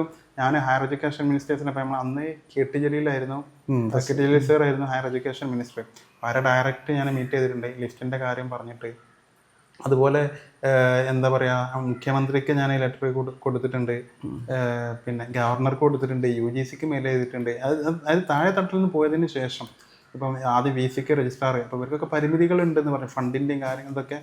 അങ്ങനെ ഭിന്നശേഷി കമ്മീഷൻ, മനുഷ്യാവകാശ കമ്മീഷന് വരെ നമ്മളിത് കൊടുത്തിട്ടുണ്ട്, ഭിന്നശേഷി കമ്മീഷനിലും ഒക്കെ പോയിട്ടുണ്ട്. അപ്പൊ ഞാനിത് എന്താണ്, എനിക്ക് വേണ്ടിയിട്ട് മാത്രമല്ല ഇനി വരുന്ന കുട്ടികൾക്ക്. ഇപ്പൊ ഞാൻ ഈ ഫൈറ്റ് ഇപ്പൊ നമുക്കറിയാലോ, ഇപ്പൊ യൂണിവേഴ്സിറ്റിയിൽ ഒട്ടുമിക്ക ഏകദേശം ഞാൻ മനസ്സിലാക്കുന്നത് 95% എന്ത് ചെയ്തു ഇപ്പൊ ലിഫ്റ്റ് കാര്യങ്ങളൊക്കെ. അപ്പൊ ലിഫ്റ്റ് മറ്റ് ഞങ്ങൾക്ക് യൂസ് ചെയ്യാൻ പറ്റുന്ന ബേസ് എന്താ പറയാ അടിസ്ഥാന സൗകര്യങ്ങളൊക്കെ എല്ലാം ഓക്കെ ആയിട്ടുണ്ട്. ഇനി കുറച്ച് പഠിക്കുന്ന സമയത്ത് നമുക്കൊന്നും ആക്സസിബിലിറ്റി എന്ന് പറഞ്ഞത് ഇല്ലായിരുന്നു. നമുക്കത് യൂസ് ചെയ്യാൻ പറ്റില്ല. പാർക്കിലേക്ക് പോകാൻ പറ്റില്ലായിരുന്നു. അതുപോലെ ക്യാൻറ്റീനിൽ റാമ്പ് ഇല്ലായിരുന്നു. ക്യാൻറ്റീനിൽ ഇപ്പൊ റാമ്പ് നമ്മള് അത് വിസിയോട് ഇവരോടൊക്കെ പറഞ്ഞ് ഫൈറ്റ് ചെയ്തു. അത് നമ്മളെ അവകാശമാണല്ലോ. അതുപോലെ CH ലൈബ്രറിയിലേക്ക് ഇല്ലായിരുന്നു. പിന്നെ നമ്മളെ ഹ്യൂമാനിറ്റീസ് ബ്ലോക്കിലേക്ക് ഇല്ലായിരുന്നു. അങ്ങനെ പല സ്ഥലങ്ങളിലും ഇപ്പൊ ലിഫ്റ്റും ഇല്ലായിരുന്നു. ഹ്യൂമാനിറ്റീസ് ബ്ലോക്കിലേക്ക് റാമ്പൊക്കെ അതൊക്കെ പൊളിച്ചു വീണ്ടും റീബിൽഡ് ചെയ്തെടുത്തതാണ്. ഇനി വരുന്ന കുട്ടികൾക്ക് അപ്പൊ ഇനി വരുന്ന കുട്ടികൾക്ക് ഇപ്പൊ ഞാൻ പറഞ്ഞതെന്ന് വെച്ചാല് ഇപ്പൊ ഈ ഹയർ എഡ്യൂക്കേഷൻ മേഖലയിൽ ഇപ്പോൾ ഒരുപാട് ഭിന്നശേഷി ഇപ്പൊ ബ്ലൈൻഡ് ആയിട്ടുള്ളവരാണെങ്കിലും ഇപ്പൊ എന്നെ പോലുള്ള ഫിസിക്കലി ചലഞ്ചഡ് ആയിട്ടുള്ള ആളുകളാണെങ്കിലും ഒരുപാട് ആളുകൾ ഇപ്പം ഉന്നത വിദ്യാഭ്യാസ മേഖലയിലേക്ക് കടന്നു വരുന്നുണ്ട് പഠിക്കാനും ഇതിനൊക്കെ. അപ്പോൾ ഈ നമ്മൾ കേരളത്തിൽ തന്നെ വലിയൊരു യൂണിവേഴ്സിറ്റിയാണ് കാലിക്കറ്റ് യൂണിവേഴ്സിറ്റി. അപ്പം ഇനി വരുന്ന കുട്ടികൾക്ക് സ്റ്റുഡൻസിന് എന്നെ പോലെയുള്ള സ്റ്റുഡൻസിനൊക്കെ നല്ല രീതിയിൽ അവർക്ക് എൻജോയ് ചെയ്തിട്ട് യൂണിവേഴ്സിറ്റീസിൽ അഡ്മിഷൻ എടുത്ത് തിരിച്ചു തീർച്ചയായിട്ടും ഇനി ഉണ്ടാവില്ല. അപ്പോൾ നമ്മൾ ഫൈറ്റ് ചെയ്ത് ഇപ്പം എന്താ പറയാ ഇപ്പൊ യൂണിവേഴ്സിറ്റിയിലൊക്കെ ലിഫ്റ്റൊക്കെ ഏകദേശം ഫംഗ്ഷനിങ്ങിന്റെ അതിന്റെ ട്രയൽ റണ്ണൊക്കെ നടന്നിട്ടുണ്ടെന്നാണ് അറിഞ്ഞത്. ഇനിയിപ്പോ ഞാൻ അറിഞ്ഞത് ചില സാങ്കേതിക പ്രശ്നങ്ങൾ മാത്രമാണ് ഞാൻ VC ഇവരൊക്കെ ബന്ധപ്പെട്ടപ്പോൾ അറിഞ്ഞത്. ബിൽഡിംഗ് നമ്പറിന്റെ പ്രശ്നം, ബാക്കി എല്ലാം എന്റെ മെഷീൻസ് കാര്യങ്ങളെല്ലാം എസ്റ്റാബ്ലിഷ് ചെയ്തു, എല്ലാം ഇൻസ്റ്റാൾ ചെയ്തു, എല്ലാം ഓക്കെയാണ്. പിന്നെ ചില ഇത് കാര്യങ്ങൾ മാത്രമേ ബാക്കിയുള്ളൂ, ബാക്കിയൊക്കെ ഓക്കെയാണ്. അപ്പോൾ നമ്മളിങ്ങനെ ഫൈറ്റ് ചെയ്തുകൊണ്ട് എനിക്ക് വേണ്ടി മാത്രം ഇനി വരുന്ന കുട്ടികൾക്കൊക്കെ ഇങ്ങനെയുള്ള പ്രയാസങ്ങൾ അവകാശങ്ങൾക്ക് വേണ്ടി ആരും വെറുതെ തിന്നിട്ടില്ല. അവകാശങ്ങളുടെ ചരിത്രത്തിൽ പോരാടിയിട്ട് തന്നെയാണ് അവകാശങ്ങൾ എല്ലാവരും നേടിയിട്ടുള്ളത്. തീർച്ചയായിട്ടും. അപ്പൊ അതൊക്കെ എനിക്കിപ്പോഴും ഓർമ്മയുണ്ട്. നമ്മളൊക്കെ PG ക്ക് വന്ന സമയം പോലെ അല്ല എന്നുള്ളത്, അത് മാറ്റിയെടുക്കാൻ കഴിഞ്ഞു എന്നുള്ളതിൽ വലിയ സന്തോഷം. എനിക്കറിയാലോ യൂണിവേഴ്സിറ്റി അന്ന് മന്ത്രിക്കും ഗവർണർക്കും എല്ലാവർക്കും മുഖ്യമന്ത്രി അവരോടൊക്കെ നിരന്തരമായിട്ടുള്ള ഇടപെടലിന്റെ ഭാഗമാണ്. വലിയ സന്തോഷം യൂണിവേഴ്സിന് അറിയിക്കാണ് അതിന്റെ.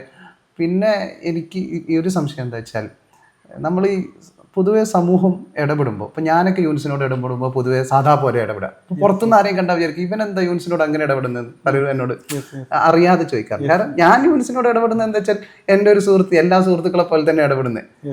അതേ സമയത്ത് അപ്പൊ കാണുന്നവർക്ക് തോന്നും ഇവനെന്താ ഇങ്ങനെ ഇടപെടുന്നത് ചോദിക്കും. പക്ഷെ ശരിക്കും എങ്ങനെയാണ് ഞങ്ങൾ ആഗ്രഹിക്കുന്നത് വെച്ചാൽ ഒരു സിമ്പതറ്റിക് ആയിട്ടുള്ള ആറ്റിറ്റ്യൂഡ് അല്ല സൊസൈറ്റിയിൽ നിന്ന്.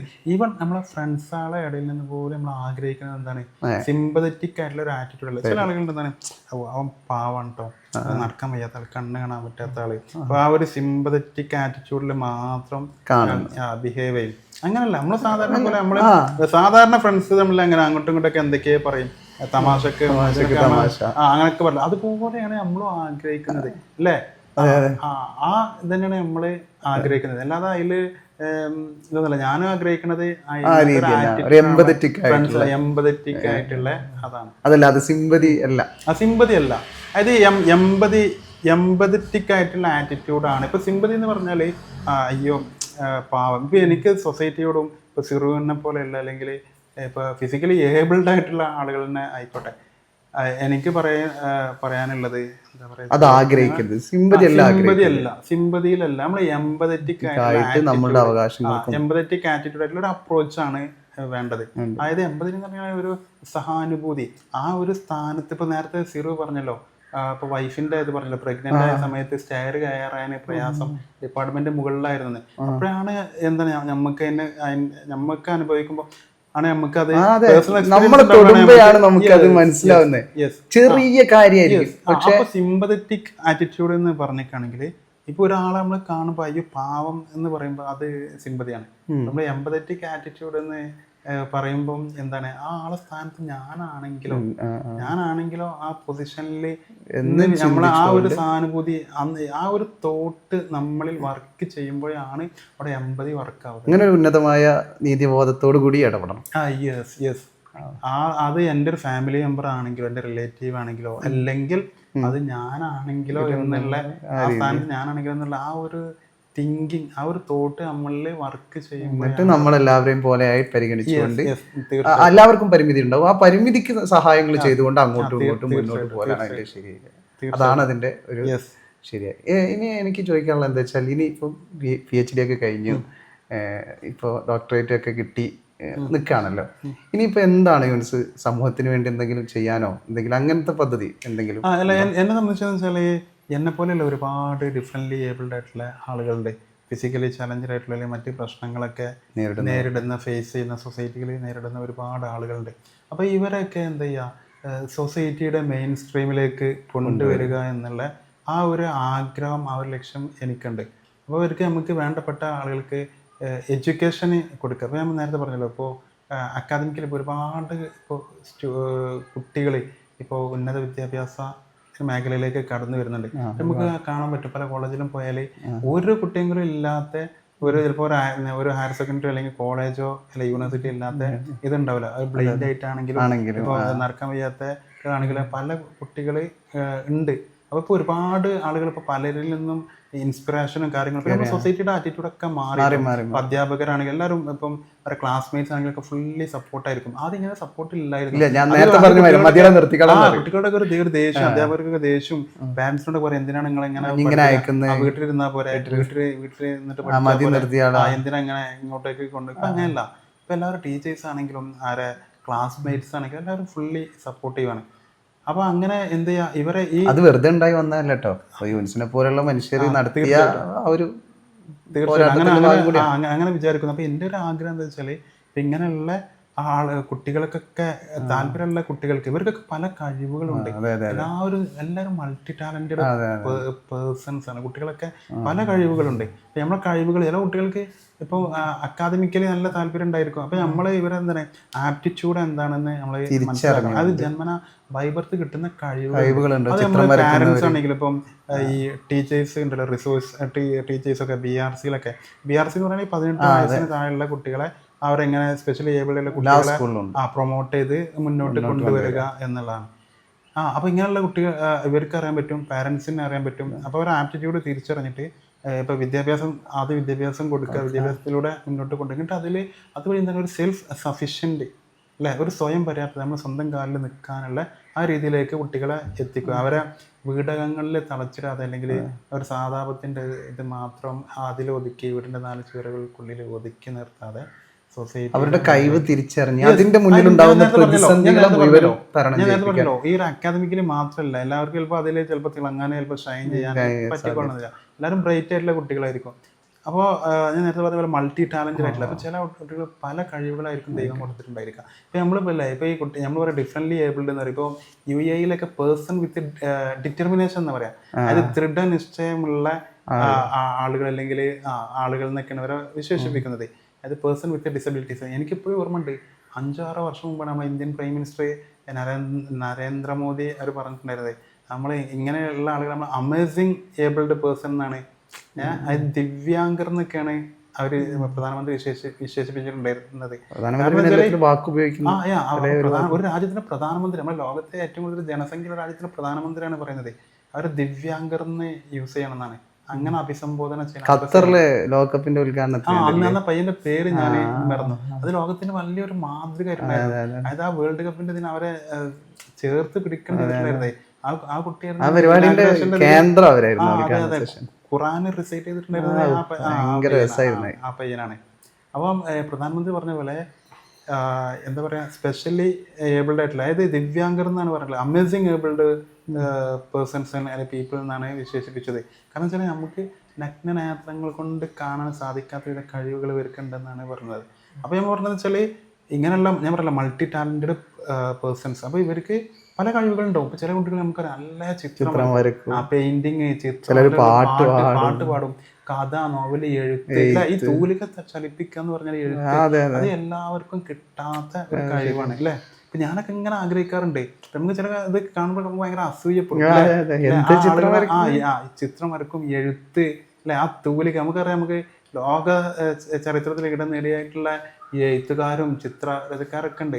ഇവരൊക്കെ നാളെ ചിലപ്പോൾ ലോകത്തിന് നെറുകയിലിരിക്കുന്ന ആളുകളായിരിക്കും. അപ്പം സ്റ്റീഫൻ ഹോക്കിങ്ങിനെ, ഹെലൻ കെല്ലർ, അപ്പൊ ഇങ്ങനെയുള്ള ഒരുപാട് സ്റ്റീഫൻ ഹോക്കിങ്സും മാരും അതുപോലെ ഹെലൻ കെല്ലേഴ്സ് ഒക്കെ നമ്മളെ സമൂഹത്തിൽ ഡിഫറെന്റ്ലി ഏബിൾ ആയ മനുഷ്യർക്ക് എവിടെ എത്താനാണോ ഏറ്റവും ഉയരങ്ങളിൽ എത്താൻ എന്ത് പ്രതിസന്ധിയാണുള്ളത് ആ പ്രതിസന്ധിയെ തരണം ചെയ്യാൻ വേണ്ടി അവരെ നമ്മൾ പ്രൊമോട്ട് ചെയ്യുക, വേണ്ട എല്ലാ ഫെസിലിറ്റീസും അവർക്ക് ഒരുക്കി കൊടുക്കുക. അത് നമ്മൾ ഫാമിലി എന്നാണെങ്കിലും നമ്മളെ സൊസൈറ്റിയിലാണെങ്കിൽ എല്ലാവരും എല്ലാം സപ്പോർട്ട് ചെയ്യുക എന്നുള്ളതാണ് എനിക്ക് പറയാനുള്ളത്.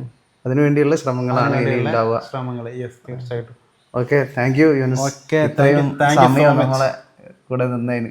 യൂനുസിനെ എല്ലാവർക്കും അറിയേണ്ട ഒരു ഇതാണ്, നമ്മളെ പ്രേക്ഷകർക്കും എല്ലാവരും തിരിച്ചറിയേണ്ട ഒരാളാണ് യൂനുസ്. ഏതായാലും സന്തോഷം. Okay, thank U.